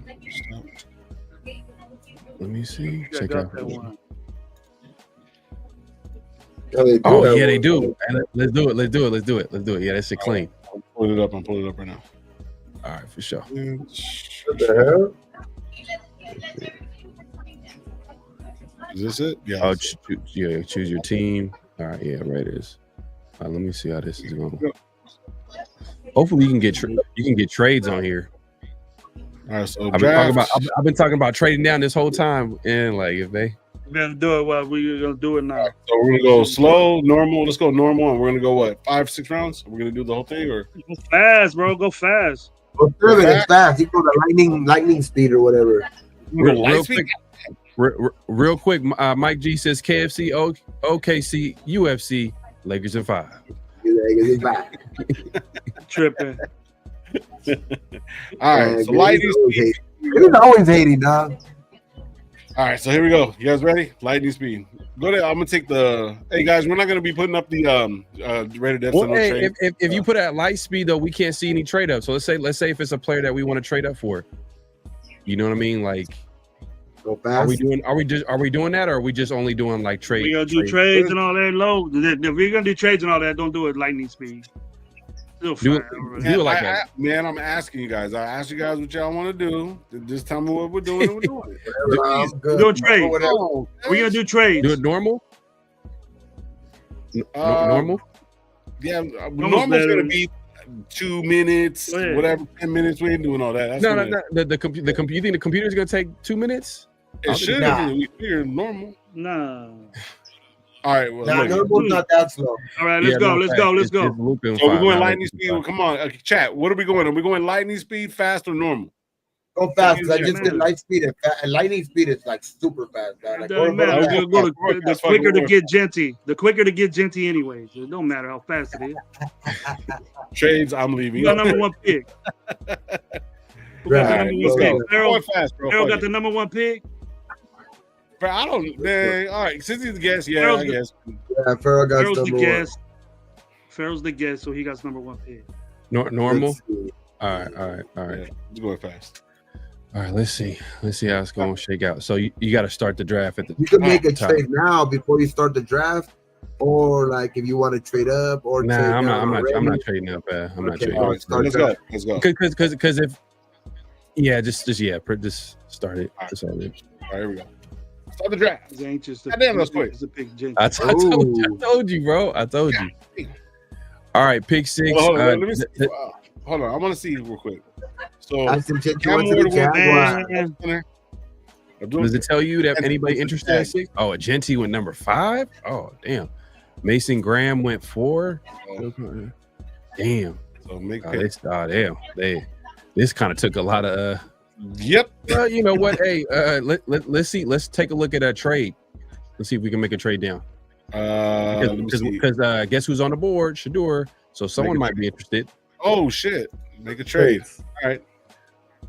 Let's do. Nobody offered you a trade. Nobody offered us a trade. Let me see. Yeah, usually it tells you, but this ESPN though is different. Yeah, it's new. Yeah, so most likely they're not doing it. So we're making a trade. Let's go try to trade with the Saints. Okay, so what are we trading for? The Saints? Yeah, right there. Yeah. Or I don't think the Jets want to trade up, so I'm just guessing the Saints. So let's say number 9, the 40, and throwing that 71. Let's throw that in there. Yeah. Get that third round. Saints won't accept the trade. Damn. No. We can't put a player in this one. Damn. No. I was gonna say throwing Michael Mayer. Try to see if we can throw in maybe one of our 6th round pick. Let's do 180. Man, give him AOC. Get rid of that fool. 213. Try 213 first. 213? Yeah. Nope. No. 180? Nope. Yeah. I ain't gonna lie. I would trade them all. Damn. So we can force trade. We can force trade. Like, you know what I'm saying? No, I don't want to force that. That's kind of realistic. All right, you know what? Let's just do that. Just do that. Do that in there. You get there. 180. 108. Go to 108. Low. Click on 108 real quick. There it is. I guess and that goes 71. That's a 4th round pick. I'm doing that. Oh no. Try to include that 3rd round and see what happens. That's 71. Pick 71. 68. 78. All right. Try to throw in one of the. Oh no. You too quick, bro. 71, and then go to the Raiders 180. No, they ain't doing it. Damn, I want that. You gotta refresh that. I'll accept it. Go to take off 71. All right, so you accept that? No, don't give him 106 now. Don't give him that. Don't give him 108. That's the only way they'll accept it. Damn. Yeah. I'll take it. That's a pick. Because Sparrow is a guess, bro. And you said that one of your running backs are gonna get picked in at the 4th round. Watch. Why? I got 2 second rounders. I got two second rounders, bro. 2 second rounders? Yeah, I mean, we got a bunch. We got abysses in our squad, bro. We don't got holes. We got abysses. Yeah, we'll have 2 second rounders. Bitches? You have a bitches? Trade it. Do it. Trade it. Abyss, bro. The abyss of running back and fucking offensive line. And all right, let's see how it turns out. Let's see how it turns out. Want to run it? Yeah, let's do it. All right, here we go. Boom. Trade. Accept the offer. All right, I'm doing it. 2 for 2. Okay, so now you still got those guys right now. So let's see what happens. So Shador, they took Jalen Walker. Saints took Jalen Walker. Shador went to the Panthers. This is realistic. Why would the Panthers have Sanders? All right, I'll make a pick. So Jolie, man, I'm holding you accountable, man. This is your fault. So see, this is what I don't like. They don't have like the top projector. They just have whoever. They got Will. No, they got it right there. They're ranked by the player. Those are right here. Oh. There's your receiver right there. How far did you go back? 9. Go down. Running back right there. Will Johnson's there. John Day Barron is better than Will Johnson. Campbell's there. G.R. Campbell, Omarion Hampton, Will Johnson's there. Omarion Hampton. I want to see who would possibly. Damn, Genty. This is a random one. Yeah. Will Johnson is there. You tight end, number 1 player right there. But I'm like, should I trade down again? Let's see if we can trade down again. He wants to trade out of the fucking first round. Shadur got there. Yeah, Shadur would have been there for us. Okay. Let's see. This is not realistic. Go to PFF. My recent mock drafts that I've been doing weekly on Around the Shield, T-Mac has been a popular pick. So I'm gonna go Will Johnson here. I'm gonna go corner. I feel like he's the perfect fit for Pete Carroll. Makes sense, but a lot of people have been saying that he's more of a. They've been pushing him out of the top 10. So that's why I'm like, should we? I wouldn't mind. I'm thinking about value too as well. But I'm okay with Will Johnson. I feel like he'll be a perfect fit for. So you don't want to go edge? You want to go edge on defense? Ooh. Go to that position. I'm just looking at the players. That's he's Malik Williams. Nah. You can change the position right there, bro. Membu, dude, you don't want to get Membu? What's up? At the top, you can change your position. Yeah, but I mean, Membu. So you can go to corner. You can go to go to edge. You could go to D tackle. You know, you can I see that. But if you go position, it gives you the top ranked.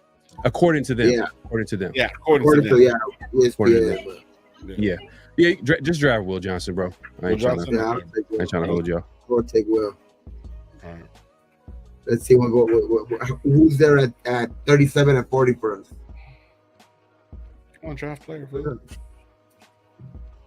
Draft the damn player. You don't even want to do it because Gravy wanted to draft the tight end, though. I think Gravy wanted to draft the tight end.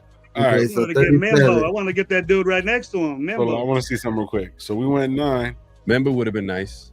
So Walker, Membu, Grant, Jihad, McMillan went to the Colts. Mario Hampton went to the Bengals. Yeah, he's going in the first round, bro. Yeah. I've heard. You know what I heard? Drew said that Trayvon Henderson going in the first 2. Trayvon Henderson.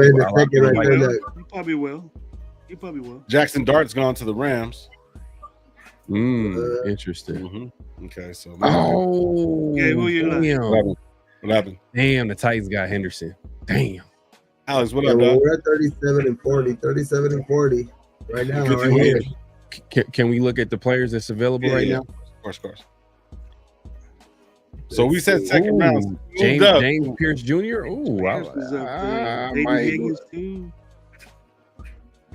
Go to running back real quick. I just want to see who's available at running back. Just want to take a look. Whose pick is it? Keyshawn Judkins. Damn. This is Pharaoh's crap. This is Pharaoh's, yeah. This is Pharaoh's right here. Let me go back to the top players available. Let me go James Pierce. I'm gonna do something different. Yep, James Pierce. Let's get edge. I feel like you got Kuntz on a 1-year deal. I'm not sure if they're gonna re-sign him. Who's the third guy off the bench? Yeah. Okay. Tyree ain't the guy. That's a first round dude right there too. That's a good pick. That's a first round dude right there. Yeah, and we got another second round pick, and now go to running back real quick. James Pierce is a monster, though. Nah. He's still there. Judkins is still there. All right, let me. Scatterbo. Let's go, Scatty. Scatty. Let me get him later. I think I'm gonna go Judkins. Here. I think Chip Kelly's gonna get his guy. He's familiar with him. He played well under the system. I feel like that'd be a good pick. Wouldn't mind that. Yep. I'm not mad at that at all. Yep. Okay. All right. Let's see. So you got Will Johnson. Draft didn't like that one either. The draft didn't like you picking that one either. It took too long. All right. So we in the Third round, pick 68. All right. Okay, third round. Let's see. Quarterback. I like Tyler Shuck too. That'd be solid. But let's see. What position? Talk to me. Go to let's go look at linebacker real quick. Let's go look at linebacker. All right. I do not know who he is. I'm not gonna lie. Half of these guys. Paul Jr. right there. Okay. No, too early, I think, for him though. Let's go D-line. Oh, not go to the drop down real quick. Yeah. Go safety real quick. Safety. Okay. Ooh, safety. Ooh, Xavier Watts. Xavier Watts. Right there. And then Reed right there. Never at 60 pick, and he's ranked right there. You're going all defense though, man. Well, I just grabbed a running back. Go to wide receiver real quick. Go to wide receiver. Yeah, that is true. Beck, Royals, Williams, Dyke. It's too high for Savion. Let's go grab Xavier Watts. Xavier Watts. Xavier Watts is fucking baller too. Yeah, we need to cover safety. We need to cover safety. All right. I like Savion Williams. I don't know how he's ranked 67 though. That shit, they're not giving him no love. Yeah, I'll take him. Bad, bro. I would take him. I would take him there. Yep. So Xavier Watts, you got. So you addressed running back, safety. What other ones? We got corner. Oh, corner. Okay, corner. And then who's the second round pick? This thing's taking forever. Who's our second round pick? Sacktown, say what's up to us, dude. Come up to us, dude. I mean, not second round pick, or 37, because Jukin was our second round pick too. But who was 37? I'll tell you right now. Hold up. Damn. Oh yeah, we're not picking to the 5th round. All right. So our picks right now are Will Johnson, James Pierce, Quinch, Jukins. Hey, bro, I'm not gonna lie. I'm killing it right now. I'll just be honest with you. I'm killing it. I like what you did, but I would have did something different on the first pick. Hey, it's all good. O-line. I would have been mad. You got some major dudes right there, though. You got major dudes impact right there on defensive. Yeah. I wouldn't been mad with O-line. I wouldn't been mad at that. So we're going O-line now. Good point. Man, boost. Let's go running back. Let's take a look at running back real quick. So running backs. All right, cool. Let's go to running back. Okay, so there's Neal, Allen, Marks, Mullins, Yarns. Keep scrolling down real quick. Oh, Woody Marks. He got a certain guy. Jarquez Hunter is solid. Wasn't Donovan Edwards? Let's go wide receiver. Let's go wide receiver. Okay. We talked about how we need some speed. Let's see who's available. Yeah. Dyke. Restrepo. Kids from Miami. Tez Johnson. Let's look at guard real quick. Offensive guard. There's a bunch of OTs. It doesn't even give you guard. I'm talking about receiver. You guys hear what happened to Cameron Lacey, man? That shit is good. Yeah, just seen that. Yeah, he passed away, bro. It's wild. Let's go. Best player available, real quick. Alan Pierce is still there. Okay. So it's Neal. Then it's gonna go Reed, and then there are 2 safeties. Yeah. I did say I want to double up on running backs too. Devin Neal's not bad, man. Devin Neal would be a bad pick. Keep going down. If you can scroll down real quick for me, Low. Quentin Allen's like a little bit further down. I like Cody Simon, man. I don't know why I like Cody Simon. You ain't got a linebacker yet too. That's the need right there. Cody Simon from Ohio State. I don't know why I see that a lot of Ohio State in the playoffs. And that dude was balling, man. Is he a good coverage guy? Which one is that? For your kid? I see him more into the backfield. He was more in the backfield, versus the quarterback type shit. Like he's more of a. We have that's why a lot of those though. Low-key, exactly. We don't have a coverage linebacker though. We got a lot of guys that kind of that can stop the run. I'll go with Devin. Best player available. Let's go Devin Neal. If Devin White can actually get his ankle under under like healthy, or his lower leg healthy, he's way better in coverage than a running back. Like linebacker. You know what I mean? Back. Hey, but Devin Neal at 8, like from here on this draft, if you get him at 8, if you get him at this pick, that's like a super fucking value right there, bro. Like because he's the 86th ranked player right there, and like you're getting him at like in the 5th round. Yeah, Devin Neal's a good player. Yeah. What hurt was, I thought I could have grabbed another third, but this they were a little stubborn because the other simulators, other teams trade. They're trying to trade for, like, they're requesting to trade with you. On this one, you have to make a trade. So it's kind of different. But yeah, I would go Devin Neal here. Let's go Devin Neal. All right, yeah. Let's go. I would pick running back, and I mean, with Quinshon Judkins and Devin Neal, tandem. And that's what I said earlier too. I said if I would double up on running backs, I would get one early, like the 2nd or 3rd, and then come back in the 5th and see what's available. Okay. Let's see who's next. Kobe Bryant.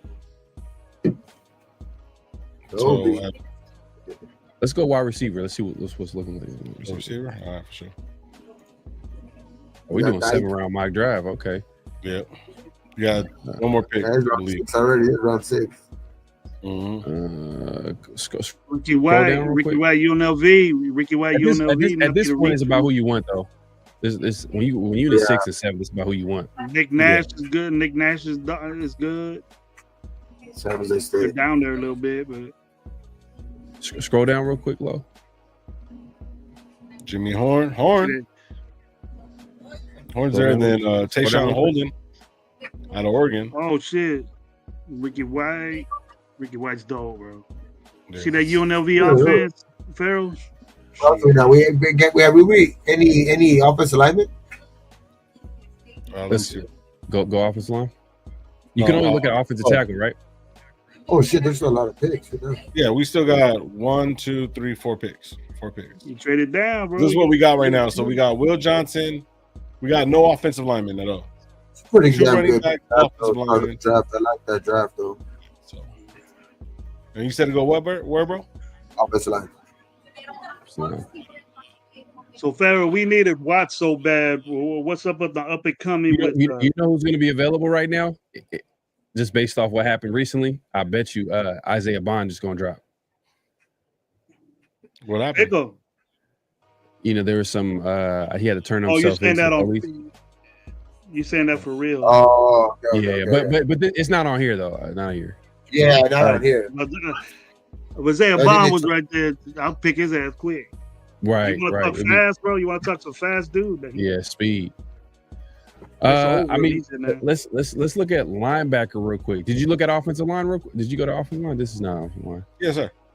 That is Jack Nelson, Pierce, Rogers, Crenshaw, Dixon. Oh, these are all tackles. How about go to linebacker? All they have is offensive. They don't have offensive lines. Oh, they don't have like defensive tackles. Yeah, so it's kind of like all. They don't have OG. Oh, okay, okay. No, they don't have OG. Oh, center and guard. Just threw this together. Center and guard, yeah. Oh yeah, there it is. Willie Lampkin. I mean, he's like 5'10", bro. But it's the 6th round, so throw in Willie Lampkin, man. Shout out to Willie Lampkin. I mean, is he gonna get drafted? I'm not sure if he's gonna get drafted, but we're gonna throw him.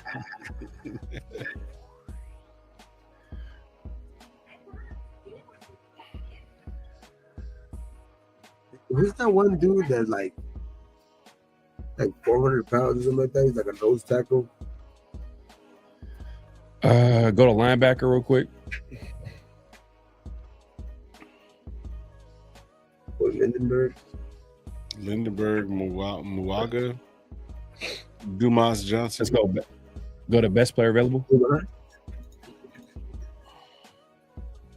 We got Edge, Clay Webb, Junior Tufuna. Woody Marks is still available. Triple. That's a nice third down back right there. He would put a lobby on notice right here. They picked up Willie Marks. Is it lobby or lube? Or lube? Right there, bro. I mean, I wouldn't be like, he's gonna be in the lobby. like shit, like I was there. Yeah. Let's see. But we already got a guy like that. Like in what was that guy that we got? Lecky Fatu or whatever. Click on Junior Tafuna. Is he a run stuffer? It doesn't show nothing. It's just they don't have nothing like on them. Yeah, they don't have like nothing on them. Hold on 1 second. Let me look at. I mean, damn, who's in the edge? He's ranked 108. Who the hell is that? Tyron Ingram Dawkins. Because I do want to get a nose tackle. I want the Raiders to like draft a guy that can. Yeah, because no more Jenkins up. Yeah, Jenkins is not coming back. He kept signing like 1 year deals, but at this point, I think they're gone. I know that they signed that guy from the Jets, Lecky Fatu, but I mean, he's a big dude. But yeah, but I don't know. I think I think we can get better there for sure. Let's see. I mean, those Islanders in the middle never seem to hurt either. The Usos in the middle never seem to hurt either. He's 6'4", 308 pounds. Damn. And he ain't ranked that. It looks like a value pick. According to this draft board, I mean, he's a value pick at that pick. He wears 218, you know. He's a little 300 pounds. They gonna give you a F plus for this draft already, too. Appreciate it, bro. Emphasis on the plus. Yeah, go ahead and draft Junior. Go ahead and draft him. Yeah, all right. We need the Funa. Oh, right away again. Daquan Fountain. All right, let's see. Yeah, I ain't gonna lie. Let's see. All right, so let's see where we're at. So there we are. We're back at it. So we got right here. Got a cornerback, Will Johnson, Pierce, Judkins, Watts. Got Neil, Limpkin, and Tufana. Now I like this draft. I mean, shit. What quarterbacks are right there? Oh yeah, Curtis Rourke, Hannigan, Brady Cook. Maybe this will be a better Cook than Connor. Riley Leonard. Ooh, Graham Mertz. That sounds like Leonard ain't even. Leonard, he ain't even rated, bro. He ain't even ranked. You know what's crazy about Curtis Rourke? His comp is like AOC. He's like a pocket passer. Okay. So it's like, I don't know if you want to. They're trading the AOC, man. I don't know if they want. Get another running back. Get another running back. Why is that guy still sitting there if he's like ranked 106 or 108? Why the hell is he still sitting there? Brock Purdy. No, the edge guy from Georgia right there. Why? Does they have any like news on that dude or something? How is he ranked 108 but no team is taking him in this mock draft? Right now. Which edge is it? Tyron Ingram Dawkins. Georgia player, so you know Georgia player gonna always get hype. Yeah. Let's see. You said edge? Yeah. Let's take a look. Yeah. That's crazy though. Like I'm just like surprised because like you were thinking a mock draft the dude's ranked 108 and we're like at what 215. Yep. Right. Edge is like a premium position, like you know what I mean, like the way falling, bro. He got a DUI. He got a DUI, bro. He's falling now. That's what it is? All right, I like him. Let's go. He got a DUI. A little bit. I don't know. I don't know. He top 100 player. The prediction. Any person from Georgia. You ain't gonna see no people from Georgia down there 200. Well, there's two. There's another guy right there. Look at Arian Smith, wide receiver. Yeah, Arian Smith. Yeah, 170. Cody Lindenberg. Talk to me, Pharaoh. Cody Lindenberg. Let's take a look. I want to get a coverage linebacker, man. I want to get someone that kid. Nah, he's not gonna cover linebacker. I can tell you right now. I don't even have to look anything. Let's see. For Minnesota, the Lindenberg. Is it the last name? Is that what? You don't have profiles on there? Hello? No, there's no profiles on here. I'm just saying Lindenberg's not gonna work. Yeah. Nah, he's just another. What's the linebacker they took in the fifth last year? Eichenberg. Yeah, there you go. Yeah, he's one of those. Too many Bergs, bro. Too many Bergs. He's 6'2", 240. You said 6'2"? 6'2", 240. What's his highlight? What's his highlight cover? 23 years old. Hey, his highlight, it just shows a picture of him. His highlight reel. That's what we got, bro. That's our linebacker room right now. Just pictures. We ain't got no highlights. I mean, he had 94 this year. He had 94 total tackles. Yeah. 1 sack, 1 interception. Those were his stats this year.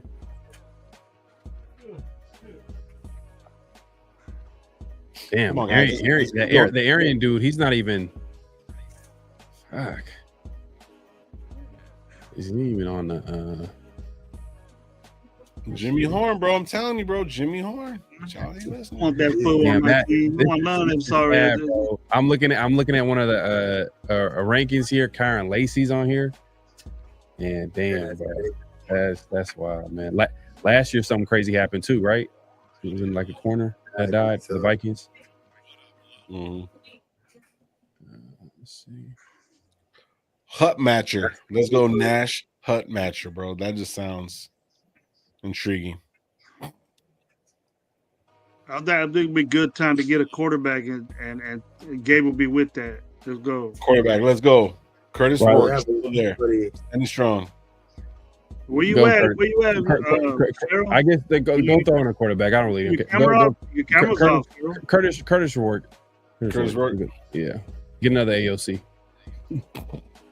Nah, I didn't say that. I didn't say pick him. Hey, this is Farrell's draft, bro. Damn, Woody Mark is still available? Golly. Why'd you get him? Get him right now. I would have knew that. I would have picked him up. Nah, he goes to USC, man. Fuck that. I want to run back from USC. They're babies. They got fingernails and shit. They paint their fingernails and shit. You still mad because of Reggie Bush? What he did to us, bro? Get over it. It's been years.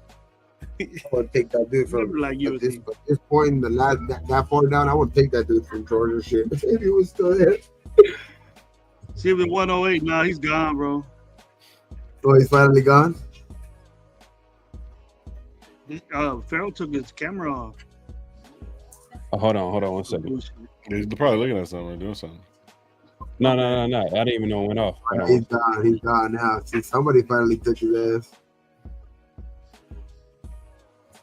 All right, Deb, have a good one. Oh, damn.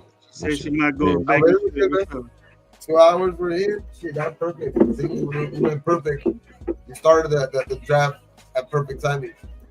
Yep.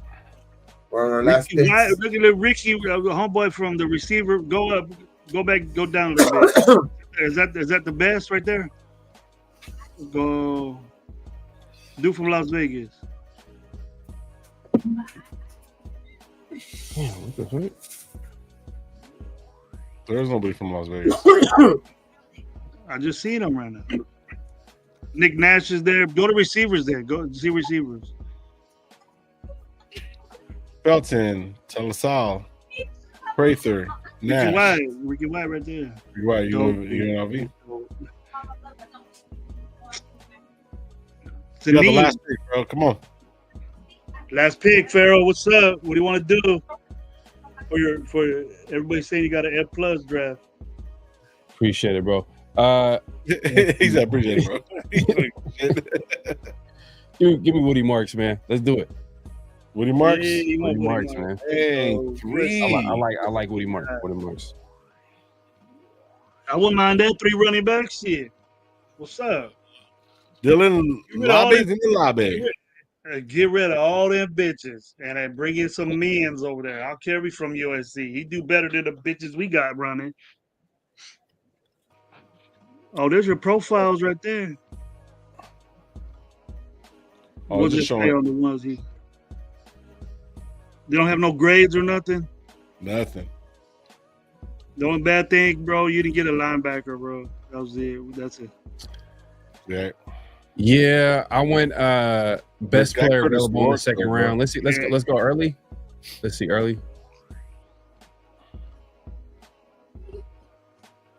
Will Johnson, James Pierce. I like my first round 3. I even like. I probably could have checked in on linebackers here in the 5th round, right here. Yeah. Mm-hmm. In the 5th, but I didn't like the linebackers are available. Like it was kind of shaky. Yeah. But I like the Lumpkin pick right there. I like the Lumpkin pick right there. I think the first 5 or even your 206 one was good, bro. I like that one. I like Lumpkin. Devin Neal, big running back that could get busy. Yeah. Pierce, that's a monster on the edge, bro. Yeah. Judkins, soon to be said. He's with a good dude.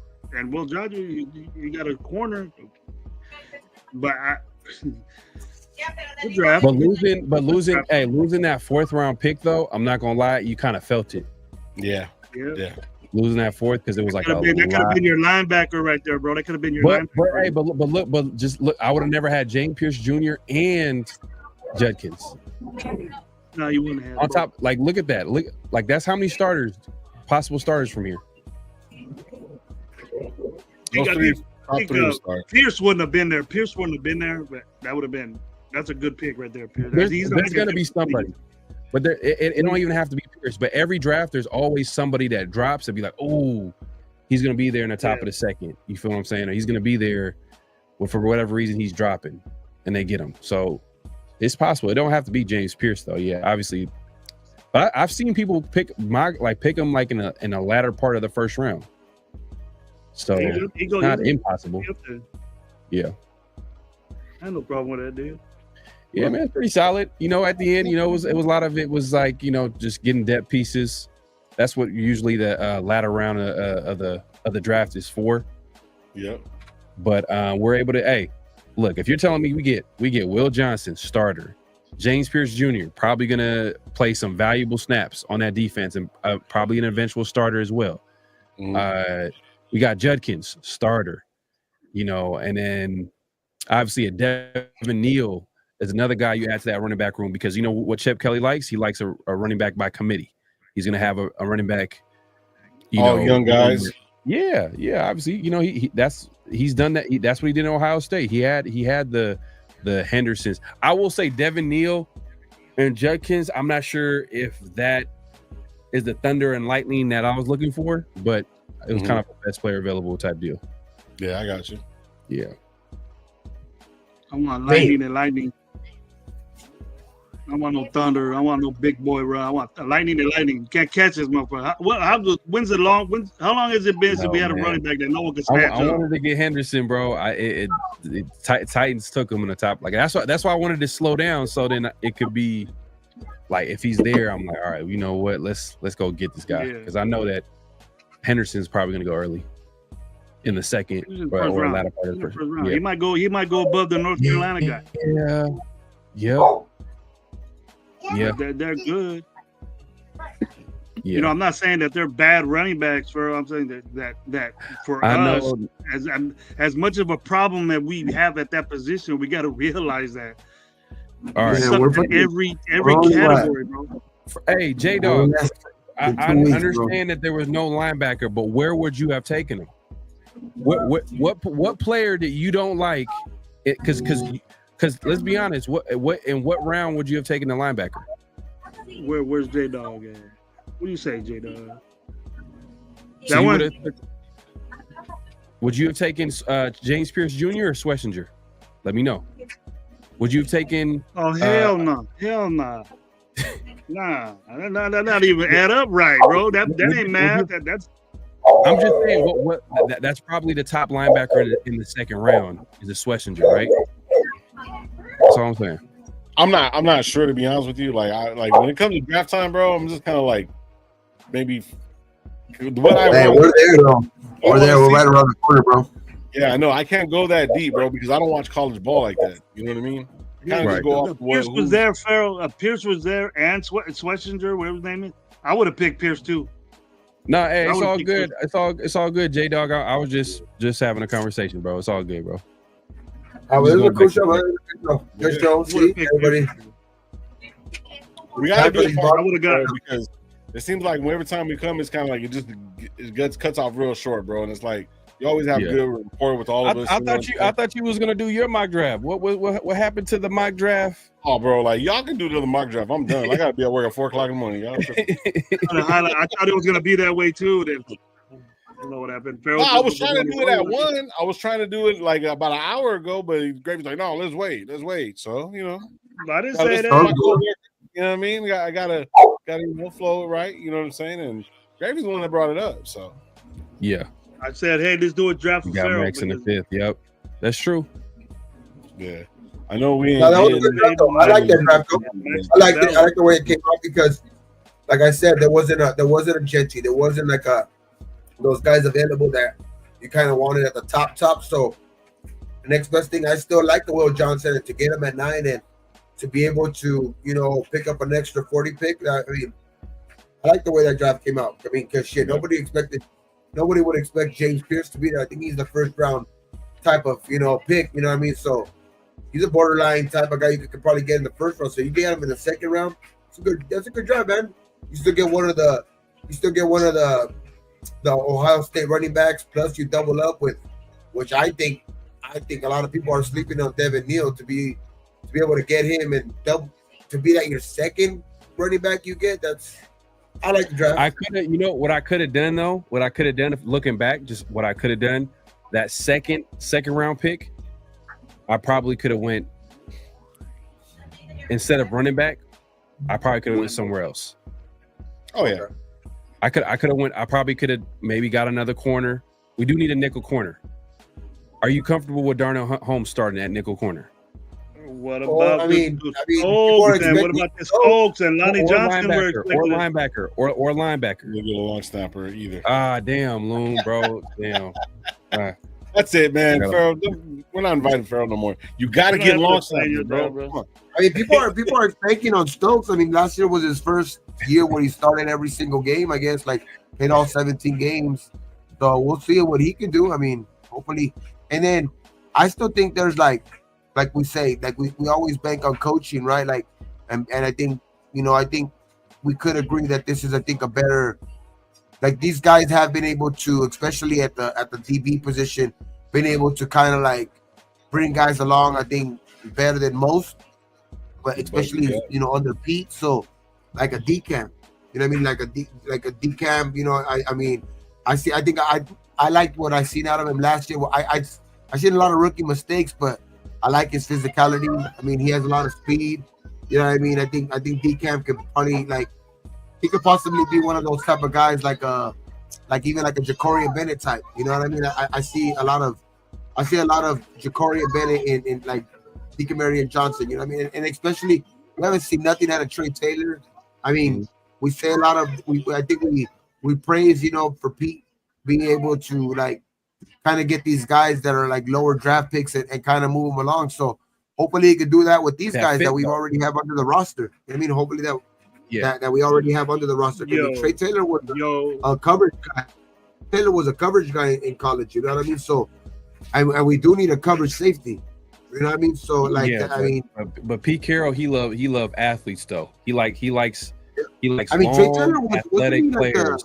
Trey Taylor he's not really an athlete though like that. Trey Taylor?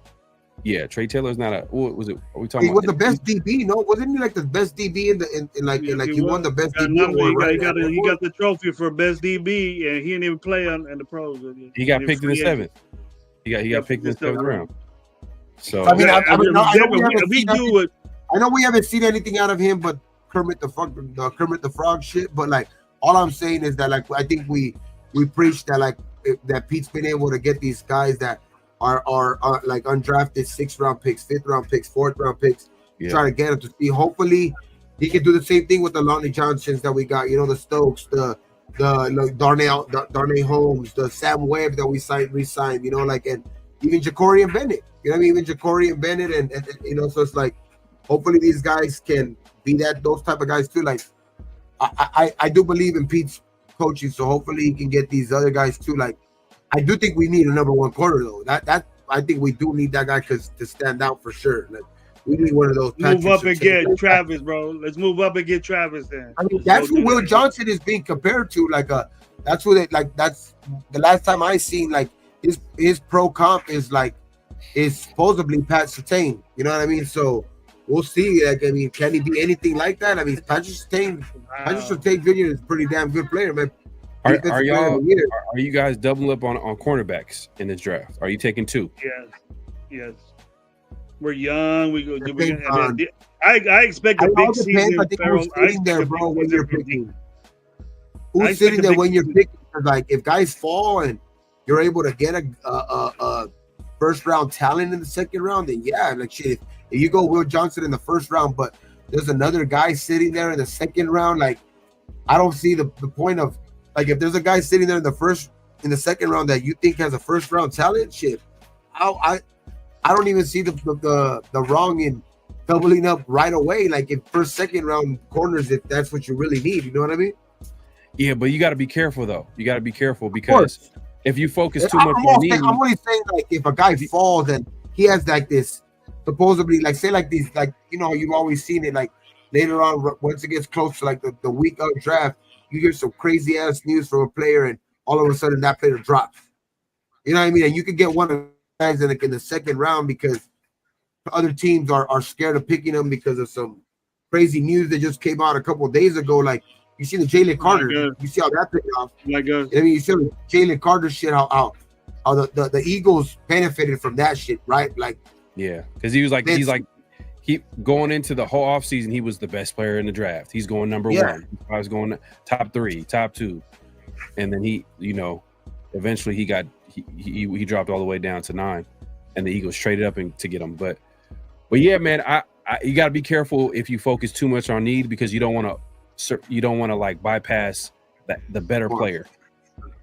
You know what I mean? And that's what the Raiders did. Let's say like with Dave Ziegler at GM. Remember Byron Young at D tackle?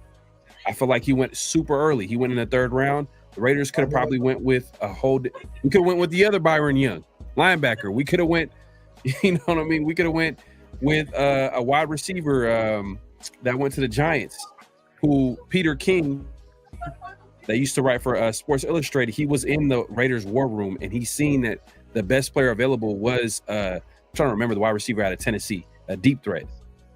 And the Raiders got desperate, and they end up getting a D tackle, you know, which is crazy, but you know, it is what it is. But look, man, at the end of the day, you hope to get, like I said, to 2 to 3 starters, and then you build out the depth of the roster in the draft. But like I said earlier, we're not gonna be able to like address all of our needs. The Raiders are not gonna be able to address all of needs all in one offseason. So we'll see. Is that what we think, Phil? Is that what we thinking right now? We trade back, and get this running back. He's just as good. Is that why everybody's saying that? Because we have so much needs, and then we think like a 6th or 7th round guy is going to be decent, you know, backup material, which usually they're not. You know what I mean? Free agents are better than 6th and 7th round picks to me.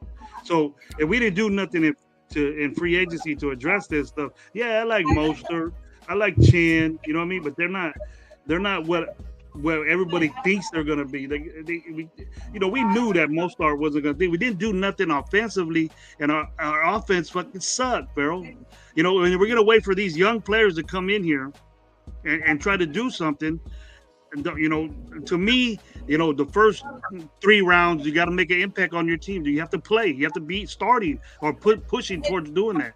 And if we relax on that and just the expectations is to develop and be backups in the 3rd round, man, you got to make something happen, bro. You have to make something happen. But we're right there.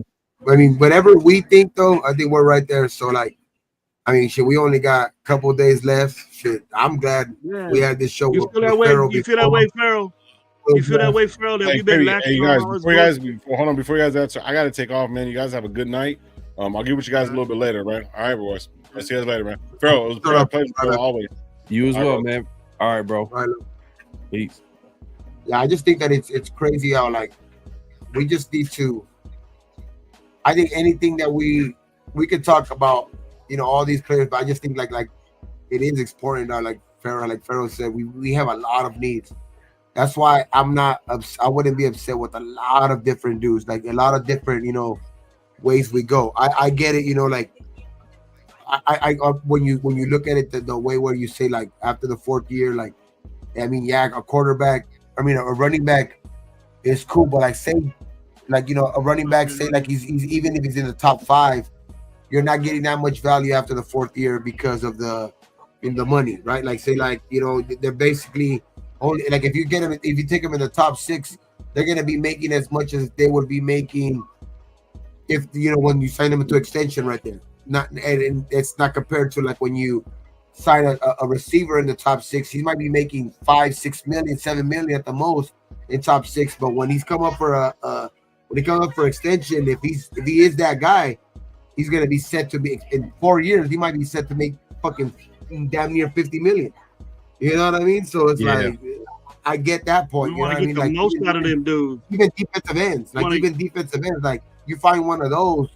You can get one of those guys that are valued for 4. Like that's what I'm saying. Abdul Carter's there. You know what I mean? Like that they're comparing that dude to like a Micah Parsons and those type of guys. Those guys might cost you $45 million in 4 years. Yeah. You could get him in the 6th pick. If you could get him at the 6th pick and pay him $7 million for the next 4 years. Yeah, that's what I was saying earlier. Man. It's all about value at the end of the day. Like you can get caught up and say like, damn, I want the best, running back and I get that 100%, but like, man, when you look at the best teams, just look at the best you can't lie though. If and how they build their roster. If he turns it to Saquon though, you see what Saquon deal with. What is it, $20 million a year now? Well, but the Eagles are in position to do that. Yeah, I get you. I figure that. Like the Eagles are trying to win. Like they are built to win now. Like they're like, hey, what do we need? We need running back.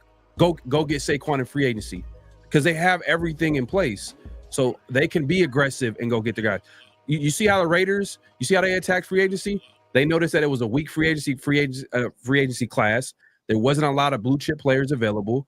A lot of players got overpaid. Look at the Raider free agents. We're like, damn, Spillane got that much. Damn. Oh, Moore got that much. Oh, damn. You know what I mean? Like, I'm just thinking like, it was more than what we thought we were going to get. Accelerated. Like, you know how when you go to college, this has to be one of those accelerated programs because this shit, you see Pete's age. You know what I mean? So like, I get the like, we're not there yet, but like, that's the only reason why I would say that the Genty thing still kind of makes sense for me. I get it though, like the value thing. I get the value thing. The only reason I still say Genty makes sense is because he's still part of like an accelerated program. Like you have to get there. Like Gino. I mean, Pete doesn't have that much time. You know what I mean? So like, if you can ensure that part in your first year, then I like that shit too. Like I get it because there might not be another running back like Genty for the next couple of years. I get the like there's other guys that you could probably get 2nd, 3rd round, but like there might not be another guy like Genty though in a couple of years. You know what I mean? So like that's the only reason I still think Genty makes sense, but I still wouldn't be mad at other picks like you said because we have a lot of needs. Yeah, it's all about value at the end of the day. You just got to look at like the players that get paid. Who are the players that get paid? Corners get paid, wide receivers get paid, defensive linemen get paid. Pass rushers, they get paid, so you got to look offensive line. Like the game is won where? In the trenches. So you want to put a premium on that. And like you said, hey, look, earlier on the mock draft, you said you would have did something different in the 1st round. You would have took Membu with that number 9 pick. I wouldn't have been mad at that. I wouldn't be mad at that either. Like I said, I wouldn't be mad at that at all. Colton is getting older. I like Glaze, but I mean, we need a guy that's going to be Cohen's on his last year of his deal. So do the Raiders extend him? Maybe they the good teams, that's why I said Will Campbell too. That's why I even said Will Campbell for LSU too, because that dude's a beast too. Yeah, a lot of people they're kind of wondering if he's going to be. But Mimbell's good though too. I like Mimbell too. Yeah. Yeah, man. That other. The only reason I keep saying Genty is because that dude had 2,000 yards after contact. Yeah, bro. That's crazy. That's just crazy to me. I've been saying he did shit that no one in college has ever done, bro. He stands alone at everything that be done as running backs. Why not get the, Farrell, what's the value of Genty at 6 if he's there for the Raiders? Is that a great value? Hey, at the end of the day, you're talking to a spy tech that laughed and made a joke about taking Genty in the first round. He said, this ain't fantasy football, when his son was like, you better draft Genty or I'm going to tell Mark Davis that you're a bad GM. You know what I mean? He laughed at him and said, this ain't fantasy football. And it's not even that. He drafted Bucky Irvin in the 5th. Exactly. Bucky Irvin was one of the. Exactly. That's what I was about to say. This is the mindset. I'm just trying to give you the mindset of the guy that. That's what I was about to say too. Like fantasy because. No, that's why I was saying like fantasy because you're getting these players. That what I would say is that like in current like history, I wouldn't question Spy Tech with the running back later on, because if he could get a guy like Bucky Brooks to be on our team in the 5th round, like if he could find a guy like that in the 5th round this year, hey, Bucky Brooks was that dude was big time last year as his rookie year. So if he could find a guy like that in the 5th round and we could get other needs, Bucky Brooks was a fucking baller last year, bro. Like every time he came in, and Devin White was it Devin White? Nah, but I hope the Raiders don't wait till the 5th to address running back. I think that's like. No, bro. When they should get in their second court running back, like you picked it earlier. I like Trayvon Henderson if we could get that dude in the second round. Like a lot of people are moving him up now to the 1st round, but if we could get him in the second round, I wouldn't mind that. I like him more than Judkins, just because I think he's more versatile, and I think I like David Martinez too out of Miami, physical running back. You talk about breaking tackles, dude's physical, but he's like more of a kind of like an early down. First and second down running back. I don't know why I like Bo, man. Like just the things that like. Man, that's what Genty's at every down bag, bro. That's what Genty was about every down. Yeah, no, and Bo with the Raiders too. Bo Scatterbo, bro. I feel you. He's a monster. He's a beast. I'll get Scatterbo in there for 1-2 down. Another Bo with the Raiders dog. No, for sure. I like Scatterbo, but Scatterbo, is he going in the second? Or I mean, if you could get him in I would say if you could get that dude like in the 3rd, 4th round, fuck yeah. No, he's gonna be going in the 3rd. Scatterbo got to be like Scatterbo. That's what I'm saying. If you could get him in the 3rd round, I would say that's why 3rd round. 4th round is wishy. 3rd round, if you could get him in the 3rd round, that would be nice. You can concentrate on that offense, man. We did nothing on offense. We have one of the worst offenses in the league. I mean, we have a lot of needs though. I do. That's why I do agree with Farrell and like with a lot of things though. But it's just, I wouldn't. The only thing I would say is the running back thing. But like, I see where he's coming from with like, because if you can get one of these other positions like corner too, even corner, like those dudes are going expensive. You see how much they're going for? Like when you're trying to re-sign a premium corner, $30 million too now. Yeah. No, or more. They'll get paid a lot. The prime time. They're getting paid. They're getting paid, and that's why teams like value. That's why they value them. So you get a talented player like that on a cheap contract, because you can't get him in free agency. You got to like pay all that money. It's all strategy at the end of the day. Like, because who's going to get the money at the end of the day? Why do teams like value getting a quarterback on a rookie deal? You know what I'm saying? And building a roster around him, because they don't have to pay the quarterback all that money, and they can. Look at Washington right now. They're in a perfect situation. The Commanders, like that's why they were able to spend some money this year. You know what I mean, and getting extra guys. You know what I mean, because that money they already had a lot of money. You know what I mean, and then when they're already kind of set. I mean, I know it's only been 1 year, but Jaden Daniels showed a lot in that 1 year to be like. To have them able to make risk like that, you know what I mean? To be able to take risk on free agency and spend big. I mean, because the team feels comfortable, like, damn, this is our time. Build around this guy now. These first 4 years. Yeah. You want to? I want to see who y'all would have picked, man. I really wanted to see what y'all would have picked on the mock draft. You want me to share the page, real quick? Go ahead. Let me go ahead and. I don't know how to do that shit. Gabe does.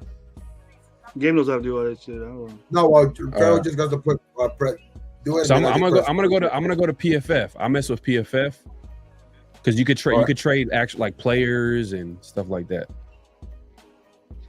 So let's say if y'all want to trade a player, like Michael Mayer, who's rumored to be on the trade block. So let me go real quick. You know what I mean, before I head out, because I want to see who y'all would have picked. Boom, boom, boom, boom. I think a couple of rounds. No, do the 7. We're fine. We can do 7. I'm good. No, I'm fine. All right, let me. I mean, it'll be fast. Remember last time we did one in fucking 5 minutes. Me and Gabe did one in 3 minutes. I'm sharing it right now. Gabe, if you want to take a look. There it is. You see it? It's on the screen. Yeah, it's on the screen. Perfect. All right, so this is PFF. Let me get rid of the. It's on the screen right now. I think you have it on. All right. Okay. All right. So you can go 7 rounds if you want. You go 7. Don't you whole if you want. All right. So we'll do this last mock and we head out after this. For sure. And then I'll make it. You want to make it like regular, slow, like right here. So then go in the middle. In the middle. Yeah, that's cool. All right, cool. So this is PFF draft somewhere. Let's go in. All right, let's go ahead and start the draft. Cam Moore goes first. Genty goes number 5. Wow, Genty's going okay. Hey, Genty's been going 5. Well, see, look at that's what I'm talking about right there. Like, I wouldn't be able to pass up on Abdul Carter right now. I just wouldn't be able to. Oh, damn, Abdul Carter right there. Woo. Like, there's no way. Like, is this my draft or what? What Gravy? Or what are you doing? Y'all team up. Y'all team up. Like, if he's there, bro, you got to pick him. If he's there, and Genty's not there. Well, I mean, I'm pretty sure you would want. Look. Just to be fair. How many offers did we get? So Abdul Carter's dropping possibly because of his foot, right? Let's just say that's the real issue. Yeah. You got 15 trade offers. I don't want to do that again. You got 15 trade offers right now. Like, you got 15 teams. You got Carolina at number 8 calling. You got New Orleans Saints at number 9 calling. You got Chicago at number 10 calling. You know, what is Carolina offering? You got hella teams. So you want to go Carolina? What are they doing? Yeah. So on PFF, they just tell you the teams are interested, and you just create the package, and you can use players and picks. Picking where? They're picking where, Phil? Where's number Carolina 8. picking? Number 8. They want Abdul Carter. Give me the first and second. Now, where they picking? 37? Right there, like me, Gravy, I would take Abdul, but it's up to you right here. I'll give you the spike take. We did that already with Tyree, bro. We did that with the edge rusher once before with Tyree. We got 2 guys with jacked up feet. I'll be the scout. I'll be telling you, hey, John, hey, Abdul's the dude, but it's up to you. But look. So okay, we can look at like why some of the trade offers might be better than others. So Carolina, right? They got pick number 8. I would tell you, this is the latter part of the second, though. I'll say this. This is the latter part of the take Abdul, but I mean that's you. This is up to you. All right, I'm telling you, like, I've been talking about this all show. Like, if Abdul was there, I wouldn't be able to pass them up. That's why I'm saying I'm a little biased here. I wouldn't be able to pass them up. I would pick him too. I'll be honest with you. I'm just thinking too much. I'm thinking too much. Okay. All right. I'm just saying because the Coons deal, 1-year deal. Abdul could be the next. So y'all comfortable taking Abdul Carter with the foot injury? Take Abdul Carter. He ain't gonna be there, but yeah, that's our pick, Abdul Carter. And I'm gonna do this one, Gabe. Draft. All right, so go ahead and draft him. Yeah. Okay, go and draft him. All right, Abdul Carter. I wouldn't be able to pass that dude. I wouldn't There's no way, bro. For me. I see that dude being. Okay, I don't think Pete. I can pause it right now. I can pause it real quick. I'm gonna pause it real quick. All right, I'm gonna pause it real quick. Trying to trade back up in there. So all right. So let's look at the players that I picked. Shador went to the 7 to the Jets. Will Johnson went number 12. Okay. Sanders was there, Gabe. Jalen Walker went 19. Okay. Has Jihad Campbell went? Can he be there at 37? That's what I'm saying. And guess who's also available? I haven't seen Omarion Hampton. I haven't seen Omarion Hampton available. Omarion Hampton. See, I like Omarion, but just the mere fact that I think that you get a head start with Trayvon, and I don't think there's like a lot of difference between Trayvon and Omarion to the difference between Trayvon and Genty. Where like I would probably take over the familiarity, I would take probably Trayvon. I don't know why. Like, that's just me. I would take Trayvon over Omarion. Okay. So I know Kansas City. I know Kansas City. I know Omarion's a stud. Omarion's a stud, but just me personally, just to the mere fact that he knows Chip's offense already, and I just think he gets a head start on it. Like, and we kind of need that already. I don't think there's much difference there. Like, there's not a very big gap between Trayvon and Omarion. He went to Tennessee. Tennessee. All right. So look, these are top players available right now. Let's see. Henderson, did he get taken? Let's see. Did he? Henderson is still available. Let's look at linebacker because J-Dog, man, he been on me real. He's like, you got to take a linebacker. So let's take a look at linebackers. Are you guys comfortable taking a linebacker this early? These linebackers this early? Yeah. Wait till the third. Check back in the third. I like Chris Paul Jr., but I think we can check back in the third. Are we looking at corner? Let's look at corner real quick. Go to best available. Ooh, perfect fit for Pete Carroll. Another I like him too. Devon Rebels. I like he's nice. From Ole Miss is big dude. What position y'all looking at? So I'm looking at running back, bro. I know. I left this one up to Gravy because I know that like we took first round. I know we took more of like best player available. Abdul Carter, and I know I kind of put it in his ear like that's the best player available, and I think right now like that guarantees that's not much more of a need. I think we definitely need a need now. That guarantees that Kuntz is not getting re-signed. Kuntz is not getting re-signed next year. Yeah, we would definitely need a need right here. Offensive line real quick. Or guard. Interior? Oh, okay. Interior. Yeah, interior. It's kind of. Tate Rutledge, there it is right there. What's that, 69? This is our second pick? Yeah, second round, bro. You can probably wait. We can wait on that one. You want to look at running back? I would go running back. I would go with your instinct, Gravy, and go running back right here. Who are you going with? Yeah. You got your pick of the litter. You got everything you want here. Trayvon, Cam, Dennis Sampson. Trayvon Henderson. Let's see wide receiver real quick, Farrell. Let's see wide receiver. I'm not mad at you. I'm not mad at you, okay. Second round, because I think McMahon's to get more value here. My bad. It was showing running backs too. But yeah, here's wide receivers. Oh, they took Golden. Higgins right now. I would take Higgins. Isaiah Bond's there, but I think Isaiah Bond you can take later. I like Savion Williams. I don't know why I like Savion. You don't like Jaden Higgins, bro? Savion's a little inconsistent. He not really a guy that you can count on. Like maybe a little bit later. Yeah, for sure. Later on, Savion. I think that's why I would go. Me being a scout for you, probably your department, Gravy. I would say go with your instinct, go running back, but it's up to you. Let's go back over there and see who's there, bro. Running back? Yeah, please. Damn. People are gonna say it's a reach, but I'll take Henderson right now. Okay. I'm not mad at you. I think on this site maybe they consider it a reach, but he could go first round. To be honest.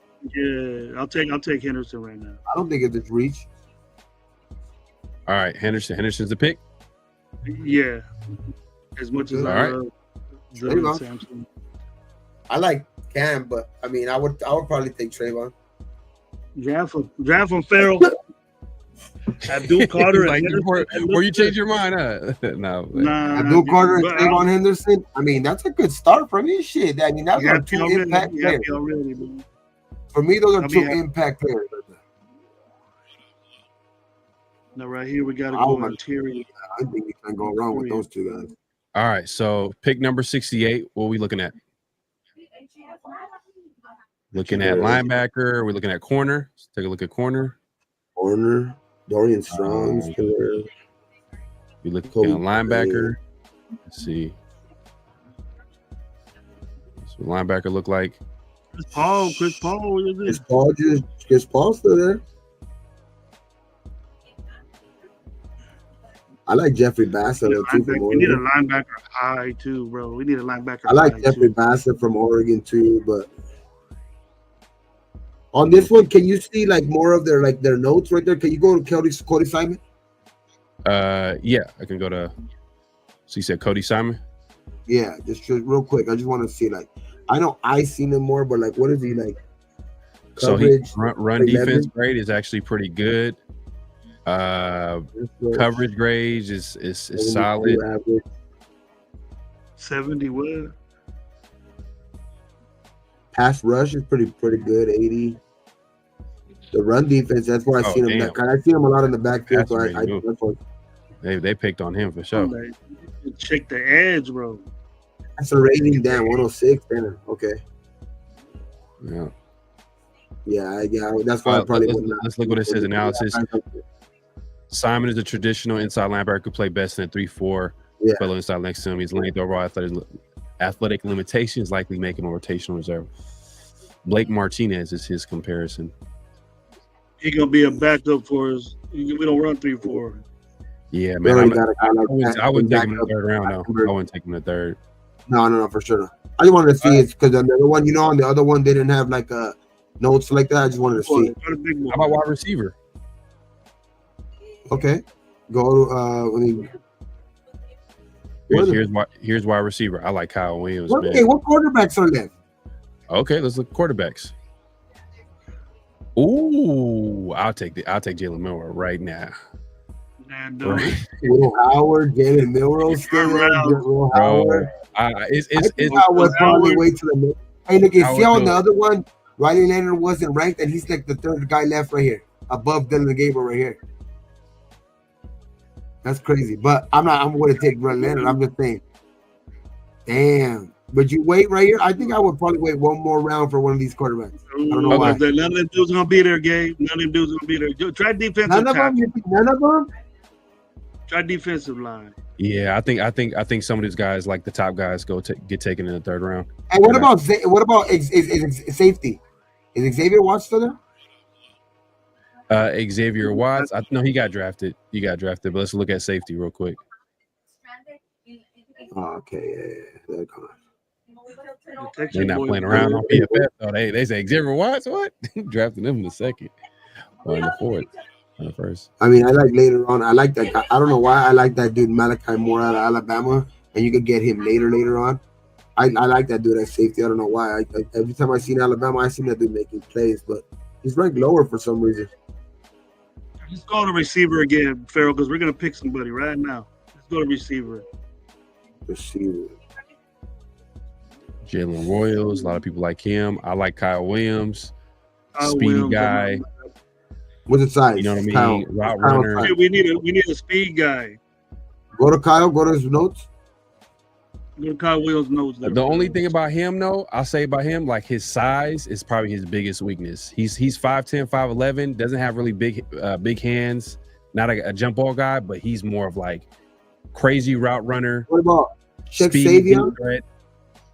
We're seeing these dudes. See, Farrell, that's the thing that I'm hearing a lot too, man. Where how many times do we throw 50-50 balls, bro? How many times do you really see that? Only on end of games, right? And we want to pick a guy that could do that. It's not something special. The only thing is that, like, I keep saying this all season, though. But I keep saying this shit all. We have our number one. I think we get confused because I think a lot of us say we need a number one receiver, but to me, I think that what's his name so like he's so like versatile and he could be able to play like they line him up so much outside that I'm not worried about having like a playmaker or a number one type receiver because of Bowers. Because he is a number one just weapon. He's just a number one weapon, period. You know what I mean? Like he's just a number one weapon, period. Like he could do like he I think he lines up. I know like he's an ideal, like it's not traditional what you have, but I just think that like his game is translated, especially with having, to me, I think one of the better number two receivers in Jacoby. That's why to me receivers, especially with this receiver class of this draft, it's not that important to me. Like I like Bowers and what's his name. Can we use another one like a Jalen Rogers or like I like Savion Williams. I don't know why, but who we picking, Gabe? I like Savion Williams of TCU. I've seen that guy play. I think I've seen a lot of TCU games. I think that's why. Every time I see that, he's gonna be there. He's gonna be there next. He's gonna be there next. Yeah. See, elite contested catch receiver. Like he's a 50-50 guy.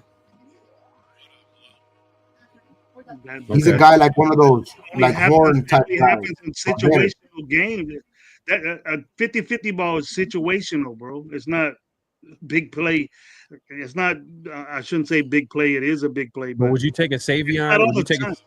Would you take a Savion in the fourth? Yeah. I wouldn't go receiver here. I wouldn't go receiver here. Like I'm just saying the great one to go receiver. I just want to look. If anything, I would get the best offensive lineman that's out there right now. That's who I would get in the third round. Okay, we do need one. We do need one of those. Okay.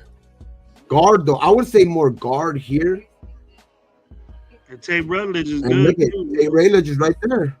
I would take it. I'll take Tate Rutledge right there. That's a guard we could get at. Is he? You're in the interior, right, Phil? I think we need guard more than. I put interior and offensive tackle, and he's. I don't believe in Alex Kappa. I definitely don't believe in Alex Kappa. I'll take Tate Rutledge, dude. Get some. What are people starting to say? Kappa is crappa. Okay, so stop. The thing about Savion Williams, he's hella inconsistent. But he has hella potential. Bro's like 6'4". At his size, like, you know what I mean. Like I would look at him like maybe in the fourth, but third round a little. We are now. And we'll go see next. I would take Tate here. I would go with Gravy here. Like I really do think we need a guard. I would say that. I would take good Tate. Tate. All right, here we go. Yep. Picking Tate. That's a big pick, right? To be honest, because especially with the two first guys you got, Trayvon and Abdul. That's two needs right there, like running back and guard. Let's go. I would say a big need now. I would say corner. All right, all right. So I paused it for y'all just to help y'all out, like just in case. We remember the one thing I don't like about PFF, it doesn't tell you who's the best player available when it's not on you, when the pick is not on you. But we kind of remember some of the players that were available earlier. So look, remember we were looking at quarterback. Jackson Dart went. Okay, that he went before. Has Jalen Milroe went? Jalen Milroe hasn't went. So would you trade up from the fourth into the third? Milroe, I wouldn't mind sitting for 2 years. At this pick, I wouldn't mind sitting for Jalen Milroe. And look at the timing, bro. Look at the timing. Look at the timing. Guess who needed quarterback? New York. Who was that? How many picks are we away from our own pick right now? 108. So we can throw in a 6th-round pick, bro. Throw in a 6th-round pick from the Giants. Move up with the Dolphins. Yeah, Jalen Milroe. Hey, you got. I think Milroe and Howard are available right now. Would it be beneficial to wait to see if Howard's available at that pick, or? I'd rather go Milroe, bro, just because of like there's a little bit higher ceiling, man. Because I think there's a higher ceiling with Milroe because he has the arm, he has definitely the damn fucking athletic ability. It's just steal, all about. All about to get him to be more accurate. And who better do you want to be like his sooner, basically, than the most accurate quarterback in the last 4 years. So trade up with the Dolphins here. I don't like. Yeah, give what do you one. think, Gravy? Try one of them 6 rounds. Well, how many 6 rounds we got? We got okay. So pick 98. That's where they're picking out right now, and then we're picking at 108 in the 4th, and then we throw one of our 6th-round picks. So I would say, I think it's like 180. Yeah. 180. Let's start with 215. Let's start with 215. Let's start with 215. 4-3. Remember, Milrow ran. Wait, remember this, Gravy. Milrow ran a 4-3 as a quarterback. All right. 4-3. So they're open to doing pick 108 and 180, which is a 6th-round pick. First 6th round. That's the first 6th-round pick we have, huh? So swap, yeah. They're not going to accept the 213 or 215. Do it with that 6th-round pick. I don't think the 6th-round pick is gonna matter. I mean, we still got 143, so I think that's still good. All right, so let's do it. Yeah, I'll do it. Do that trade. The only thing is, I think man, this is what good GMs do, man. They trade up. I think the only thing I think in the next round is, we have to go quarterback. Oh, he win. Milrow wasn't there. You suckered us, dude. Where did Milrow go? Yeah, where did Milrow go? Where did he go? Do you see it? I don't see it either. That was hella weird, bro. Now we moved up to get Will Howard. Oh, he went to the Saints. Damn Saints, bastards. Damn. You should have checked where he was at. I couldn't. That's the thing, though. I couldn't check who was available unless the pick is on us. Damn. Got hoodwinks. Yep, we did. I mean, quarterback right here. I think if we are gonna go Chip Kelly's guy, I would still go with Howard. We going best player available here. Kyle Williams from UCLA, he ain't bad. We ain't got no edge. He's good. No, well, I mean, like him. Kyle Williams for there. No, we got. I don't think we have to go other edge. Another edge. We got fucking. That's what I'm saying, bro. That's what I said. Take him. But it's all good. We gotta do. I would probably take Kyle Williams here. I would probably take Kyle Williams. Can we get Savion right now? Can we get Savion right now? I like Kyle here too. You're the best receiver out there right now, right? No, or Kyle. Okay. What positions are we looking at? Like, I could narrow it down right now. What positions are we looking at? The tackle, Anthony corner. Corner. I see corner real quick. We do need a corner. Dorian Strong's still there, but I mean, I think it's get him.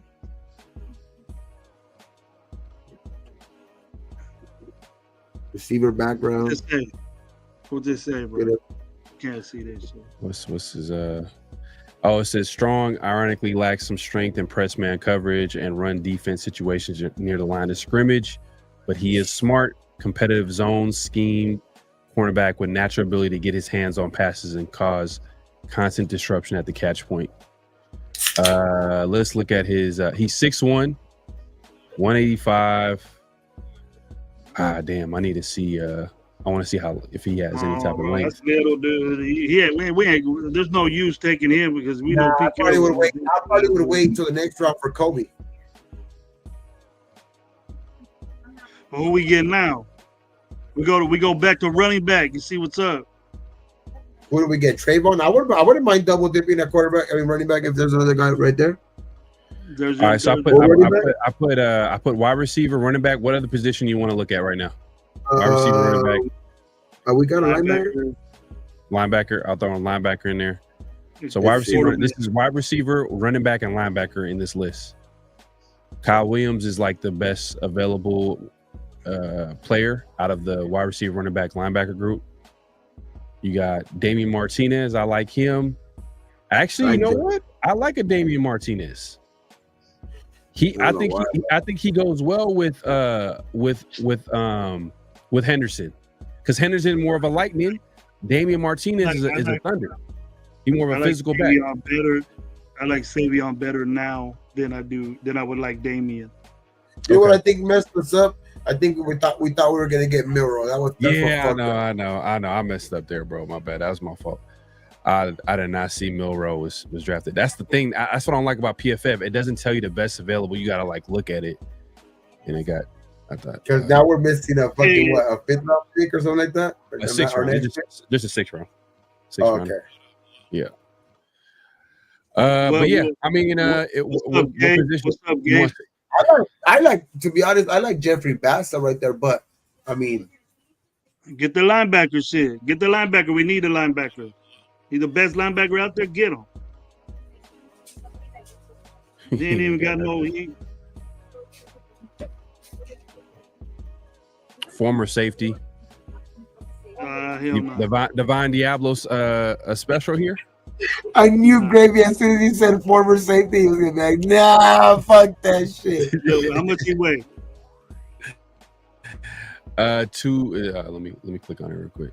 He ain't weigh no 2 something. 235. 235 safety. That's not bad. A vocal leader at Oregon. He could be a nice coverage linebacker in any scheme. I like that. He might be one of them. He might be one of them. Yeah, good size. 2'6", 235. That's not bad, bro. Damn, pass. He's better than Roberts. I tell you that. He'd be better than Roberts going in there. I tell you that. But damn, he 110 passer rating against him too. They picked on him too. And they said he's good in coverage, and he's 110 passer. They're projecting him. They're just projecting him probably. If I was, I agree with. We need somebody. He's big, and we've been saying it. That he's what we need. He's there. I would get Kyle Williams. I mean, how big is Damian Martinez? Because I know Trayvon Henderson is a speedy guy. So how big is Damian Martinez? He's not bad. He's 6 foot, 232 pounds. Okay, he's a bigger back. Oh, there's a Thunder Lightning saber there. Go for a Thunder and Lightning special, but it's on y'all, bro. This is y'all mock draft. I like Kyle Williams, or you could get Savion, Gabe. You could get Savion, Gabe. I like Savion.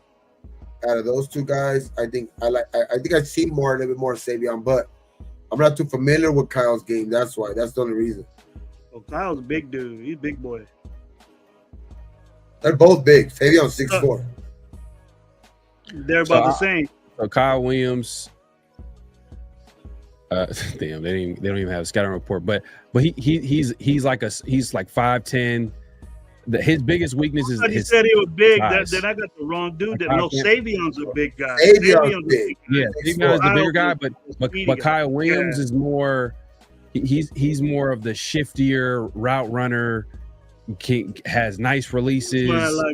A speedster could be like a deep threat, but like, does he project as an outside receiver? Does he project as a slot?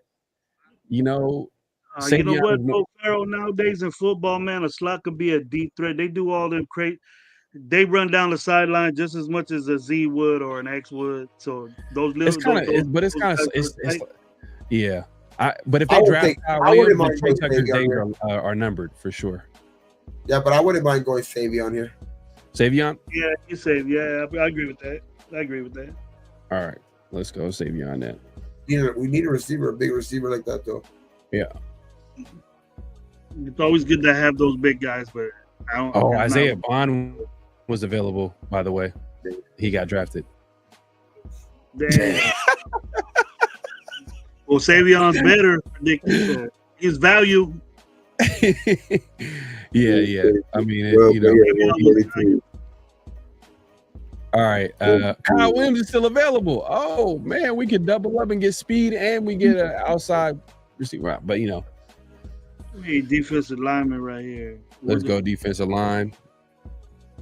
This is defensive line. This is also edge, defensive line and edge. Ingram, Dawkins, I can't see, bro. I can't see that. You know any of these dudes, Pharaoh? Man, we digging in deep. Let's look at the Ty Robinson. If you're gonna draft a D lineman, I would get like a run, like a defensive tackle, run stuffer. What about corner? Go back to corner real quick. Corner. We got linebacker, bro. We ain't got no line. We'll look at your linebacker. Yeah, we ain't getting no corners though either. Yeah, we let go. We let go of Jack Jones. Nate Hobbs signed somewhere else.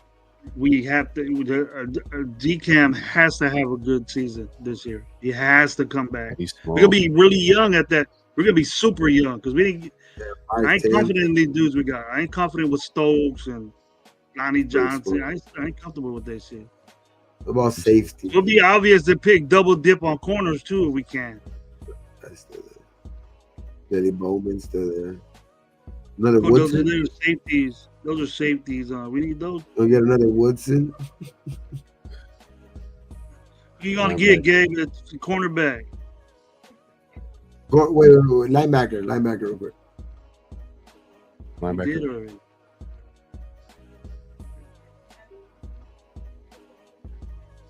The guy Cody Simon is there. He's just more of the guy that I think we have a lot of those.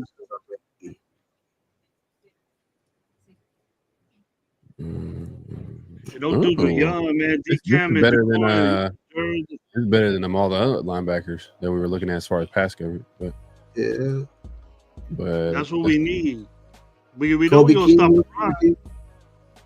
It's a little early. We probably might be available early. Let's see. Oh, we're at 143. Oh yeah. Go running back again. Okay. Oh, Trevor's 18. I don't like none of them receivers in Colorado, man. Them Colorado receivers are whack. Trevor 18's still there too. 18's little brother. 18's little brother. Were we in the 6th round? No, we're in the 5th. We're in the 5th. Yeah. Oh, hell, I didn't know we was in the 5th.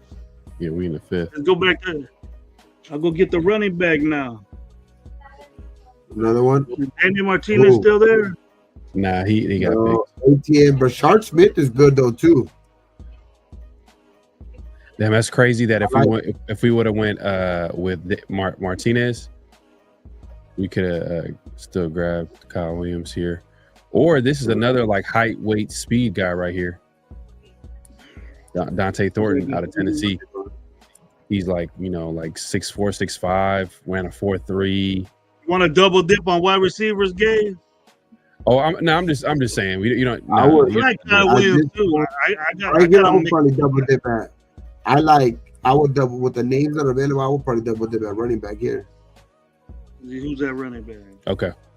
I like Brashard Smith from SMU. But it's kind of like similar. I feel like with Henderson kind of takes up. I mean, I like him too, but like, would you want to get someone a little bit more physical? Maybe a guy from Rutgers? Because let's see, I think he's a physical back, right? Managa runs through defense. They assaulted his loved ones before the game. Damn. 5'9", 209. Physical back.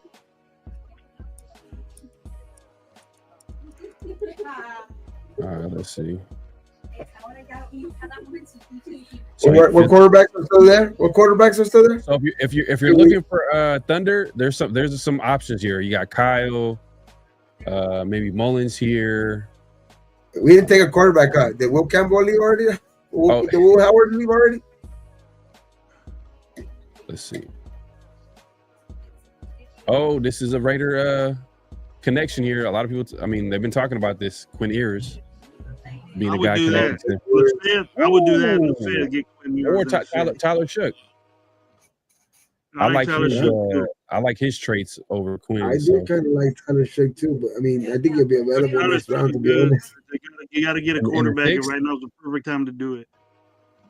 I think it'd be probably now. We got AOC, J Dog. You better put J Dog. We got AOC.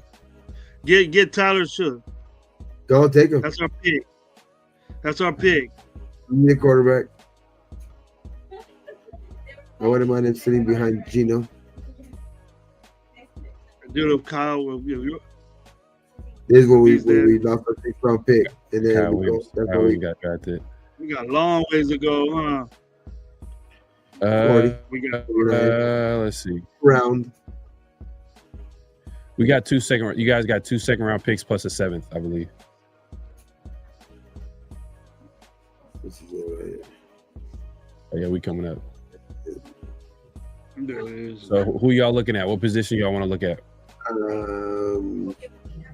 Running back again. Quarterback. I would say we gotta get a running back. We gotta get best player available. Yeah, best player available right now, right? Let's see. Check Ty Robinson.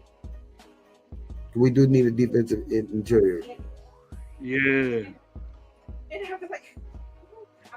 What's his size? I'm over the big. Run defense. Run defense, not that good. He's just your average dude. He back up. That's about the round where we get quality dudes like that develop. Does he go back? Go back out there. Let's see who else is right there. Craig. Ooh, I like Malachi. Offensive lineman, but what's his name? I like Malachi more. I don't know. I like Malachi more now. Me too. We get big up on the offensive line again, bro. It is coverage grade. His coverage grade.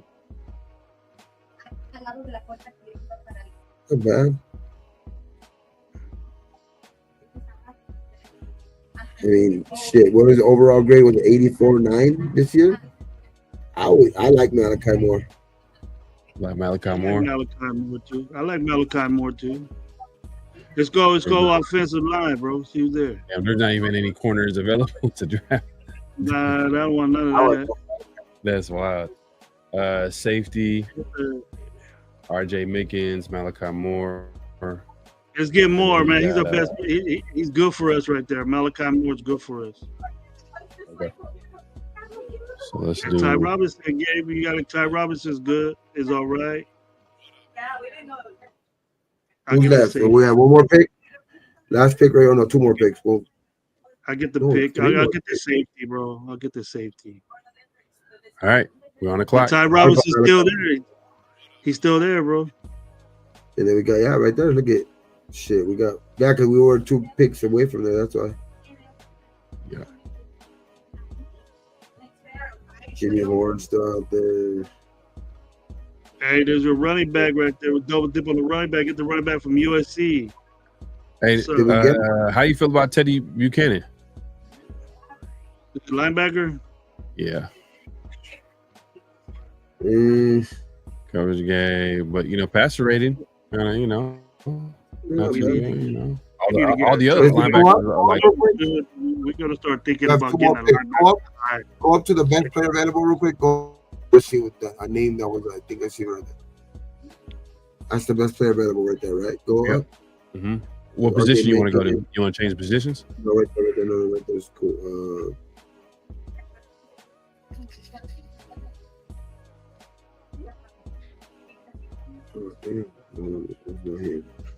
We got Amari Burney, man. We don't need linebackers. Roll down a little bit, scroll down a little bit. How tall is Tyler? Who you talking about? No, scroll down a little bit though. Right there, just right there. Oh, my bad. Yeah, right there's fine. All right.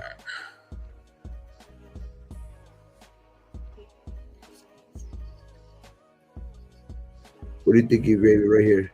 Tackle.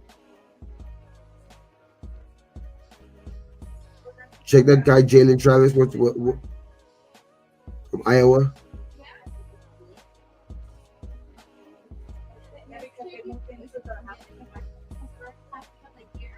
No, the tackle from Iowa. Oh, my bad. I thought I clicked on it. Right here, right? Jalen Travis. Yeah. Well, he ain't got no stats. Okay. But his overall grade was 70. Went down from last year. Yeah. Let's see. First look. They don't got a lot of information. 6'7", 310. Oh, you want to look at his measurables here? Yeah, 6'7", 340. 6'7". Yep. 340. Yep. Big boy. We already got one of those sitting on the Dalton Wagner. In the freezer already, but we got two. Dalton Wagner too. That other guy. Oh, check the guy from Jason Marshall from cornerback from Florida. We do need a corner. Let's see, his measurable 6'1". I don't know what his 201. Here, let me check his is it Jason Marshall? Yeah. Let me see. Let me see his thing real quick. Let me see how much he measured at. You know, Pete Carroll want them long corners. He got 30 and 1/4 inch of arms. Not too long.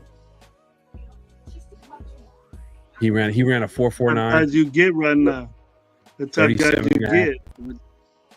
Mm-hmm. So he ran a 4.49, 37.5 inch vertical, 10.5 broad jump.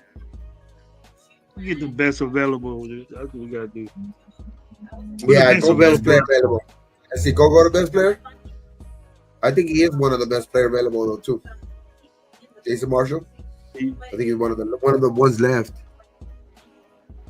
R.J. Mickens. I'll go Ty Robinson. You go Ty Robinson. Been there. We think we need a defensive interior. He failed. Or check Jared Harrison. Oh no, go ahead right there. That's fine. That's fine. And then let's see. Jonathan Humphrey, Andrew Armstrong, Zach Frazier, UTSA. What position you want me to go? You go down no. Actually, so far these are the picks. Abdul Carter. This is crazy right here. This is like, no shit. Who would have thought? Trayvon Henderson, Tay Riley. Our third round was dope. Our third round was dope. It's a solid draft, bro. Solid draft for sure. Go ahead, Gabe. Who you got? Yeah. Who you picking? I think we need right here more help probably on. I would say. You want to see who's available? Wide receiver. These are all the wide receivers. Go to running back. Running back. Let's see. Phil Maffa. Okay, this is a physical back. Did we draft a running back? A second running back? We were going to, but we got yeah, where's Woody at? Tyler Shook. We got Tyler Shook. Yeah. They took Woody Marks. No, we took the quarterback instead of the running back. Check hell yeah. We're gonna double dip, get Marks, bro. I like that kid from USC. But he's not there. Yeah, he is right there. No, that's not Woody. That is it. It is it. Take him. That is Woody. Who are that's you his talking about, Farrell? Is that the one you got? That's Jaquavius Marks. That's Woody. Okay, Marks. I like him. I would take Marks right here. Damn, it's just because he's a big dude. Physical running back, but I guess he is physical though. Like watching him at USC, I think because I watched a lot of USC games. I do the powerful back, small, like lower center of gravity. He's better than what we got. He's better than what we got. Third down type of running back, right? That's cool. Yeah. We ain't got one of those. We ain't got Joe McKnight. Remember Joe McKnight from USC? Yeah. I think he's bigger though. Like he has a big, like a lower center of gravity. I think he's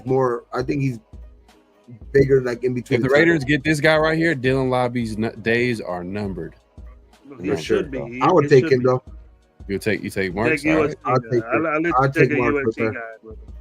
I'm down with that. Here we go. I'm picking Marks. I will dip at running back. I'll take him for sure. I like that draft right there. Malachi. We got no corner. We got no corners because we expect I expect JB and DK. I wanted to address the corners. Well, to be honest with you, if y'all would have did corner, prime time spot to do it is in the second round. I'm not gonna lie. Yeah, I've been doing mocks. If you don't pick a corner in the first, you got to do it in the second. It's hard to get out. But dude, I couldn't pass up Henderson, bro. I couldn't pass up Henderson right there. I just can't pass. But I think you would have got. I think you would have got a good running back in the third, though. We got a D for picking Henderson right there. Damn. Yeah, PFF. We got an F for taking a quarterback. PFF doesn't like Henderson. Damn, man. F for picking him in the fifth. Ooh. Got a B+ though overall. B+. Ty Robinson, A+. So where's Draft ever been in? I mean, B+ is still damn good for getting fucking a D and a F. A D and 1 F, that's still damn good. For a D for taking Henderson. They don't like Henderson or what? I guess not. But I like Henderson. I think it's just this. PFF, yeah, I think it's just this PFF because other drafts you see him, some of them taking them maybe in the first round. So I think it's all that. But I like this draft. I like this. I like the way look, this. Bro, hey, look. Address the trenches. Got a running back. Got an outside receiver. You know what I mean? This guy's a little bit more like, his, you're banking on his potential, but it was was this the third rounder? Oh, we messed up. This would have been a 4th round pick, huh? Oh, yeah, that was probably. We were thinking, we wouldn't have got an F because we would have got what's his name in the 3rd round. The only thing I would say this, the only thing, if I was doing the mock, I would have took Jalen Milroe right here instantly. Overtake. We should have. I mean, I wouldn't mind. You told us he was still there, bro. You told us he was still there. I wouldn't mind Jalen Milroe in the 3rd round. I said he was still there in the third round, number 68. The first time around, but you guys wanted to go with Tate Ratledge, which he's a good player. But I'm like, damn. He would have been there in the 4th round, probably. Yeah, I thought Jalen would have been there. But I like this draft. I liked it. Yeah, solid draft. I like Tyler Shuck in the 5th. I don't care what PFF is tripping. In the 5th. We got a good safety that could probably go in there right now. We got a defensive tackle that could cause some shit. And we got Malachi reminds me of? Every time I see him in Alabama, and because he's an Alabama guy though too, he reminds me of Ryan Fitzpatrick. I mean, not Ryan Fitzpatrick. I mean Minka. Minka Fitzpatrick. I like Malachi. No, I think I see Malachi enough. That's high praise. You comparing him to Minka, because he's a playmaker. Playmaker, man, ball hawk. No, and he's not afraid of. And he's not afraid of making hits. I really thought that Milroe was going to be there. I thought Milroe didn't get picked. I should say I wanted him to get picked in the 3rd round, like on pick 68. They went with Tate Ratledge. I'm not mad at. Look, Alex Kappa, no one's really confident in him at offensive guard. I know they pencil him as a starter, but he had a tough year last year with the Bengals. Yeah. You pick up a Tate Ratledge. He didn't have any tough years. For getting a D and an F on 2 players, shit, to be a B+, I mean, that's all right. I'll take it. But I think the trip is like, I wouldn't say an F for fucking Tyler Soper, for hell no. And another thing too is I feel like a sweet spot to pick a guard too is in the 4th. You can find a solid. I've never seen an F on a fucking mock draft. We got it. I've never seen anybody get an F on a mock draft. No, the overall grade was B+. Y'all got a B+. Yeah, overall grade was B+. Just that on that pick, on the Tyler. I don't know why they was hating on the Tyler Shuck. PFF. I don't know if they updated their because I think Tyler Shuck might get drafted probably in the first 3 rounds. To be honest with you, he's getting a lot of hype right now, but we'll see. Yeah, I don't. What you guys think? 3 hours and 12 minutes. Yeah, we got enough fuel. You want to keep talking ball? You want to keep talking ball? Man, I gotta. Hey, man. Now it's been real. Great show. Great mocks. You know what I mean? We got to do this again, man. And hey, the draft is upon us. It's pretty much here. It's within less than 2 weeks away. Less than 2 weeks away. So. Yep. We're pretty much here, man. You know how we go, Pharaoh, man. We go a long ways with each other, man. It's always great to have you on our show, bro. We don't be no stranger, bro. We're gonna invite you all the time. So just let me know, bro, when I hit you up saying, hey, let's do it. And it's always a wonderful time when you're here with us, Pharaoh. Got grip of knowledge from the best content creators. Tell them what you're about, man. Tell all these folks that are listening to us. Tell us what you got going on. Yeah, man. Hey, man, like it says on the screen, Pharaoh NFL, PHAROAH NFL. You can find me all over social media, obviously YouTube. I got a YouTube channel, Las Vegas Raiders with Pharaoh NFL. I do 2 weekly shows with my guy Severe every Tuesday, 50/50 show. And obviously on Thursday, it used to be during the season was an episode that we dropped every Friday around the Shield, but due to the off season and news coming in, we've since changed it to every Thursday around the Shield. And actually, this is when we bring on guests to talk about the Raiders. So hopefully we'll have y'all on soon as well. But yeah, man, around the Shield every Thursdays on Pharaoh NFL channel. And yeah, give me a follow too as well on Around the Shield. I got X and I got Around the Shield on IG. Give me a follow there. I'm trying to build up that channel for the latest Raider news and all that good stuff, memes, all that good stuff, man. So I appreciate everybody coming through, man. It was a great show. The chat was y'all hilarious as hell, man. Like for real. Man. You can check out Pharaoh on the OnlyFans too. You give him that info. You want to do that? Hell no. I'm just playing with you, bro. But all y'all know Gabe. All y'all know Gabe's show. Gabe, if you want to tell him what's up, or you just want to go through the mode, you know what's up, man. Raider Nation Live with Gabe. Always doing Raider Nation Live, but we're gonna start. Once the like after the draft and shit like that, we're gonna start doing the old school type stuff. Like the little smoke out hours and shit like that. But as far as you can catch me here all the time, dog. What they say, like Sundays, and right now, during the off season Wednesdays, but during the season Tuesdays and Thursdays too. So like, yeah, man, we'll be here. Raider Nation Live. Catch me here for sure. Yes, sir. Exactly what Gabe said, man. Coach Gravy, always YouTube, Raider Nation Live. Get at me. Most likely we'll do a 10 o'clock show in the morning tomorrow. See what's going on with everybody. Say what's up. Then after that, gonna be gone for a minute. Gabe knows what's up. So yeah. Reach out to me, man. I'll be getting inside if I can. I can see what's going on. I gotta go back to San Francisco to do some stuff. So, hey, everybody, much love to the chat. Much love to our special guest, Pharaoh. Much love to Gabe. And much love to What Up, Low. We got some stuff to do. So, we'll check you out, guys. And remember, don't drink and drive. Appreciate what you got. And on 3, man, this is what we do. Gabe, you ready? Pharaoh, you ready? Yes, 1, 2, 3. Raiders!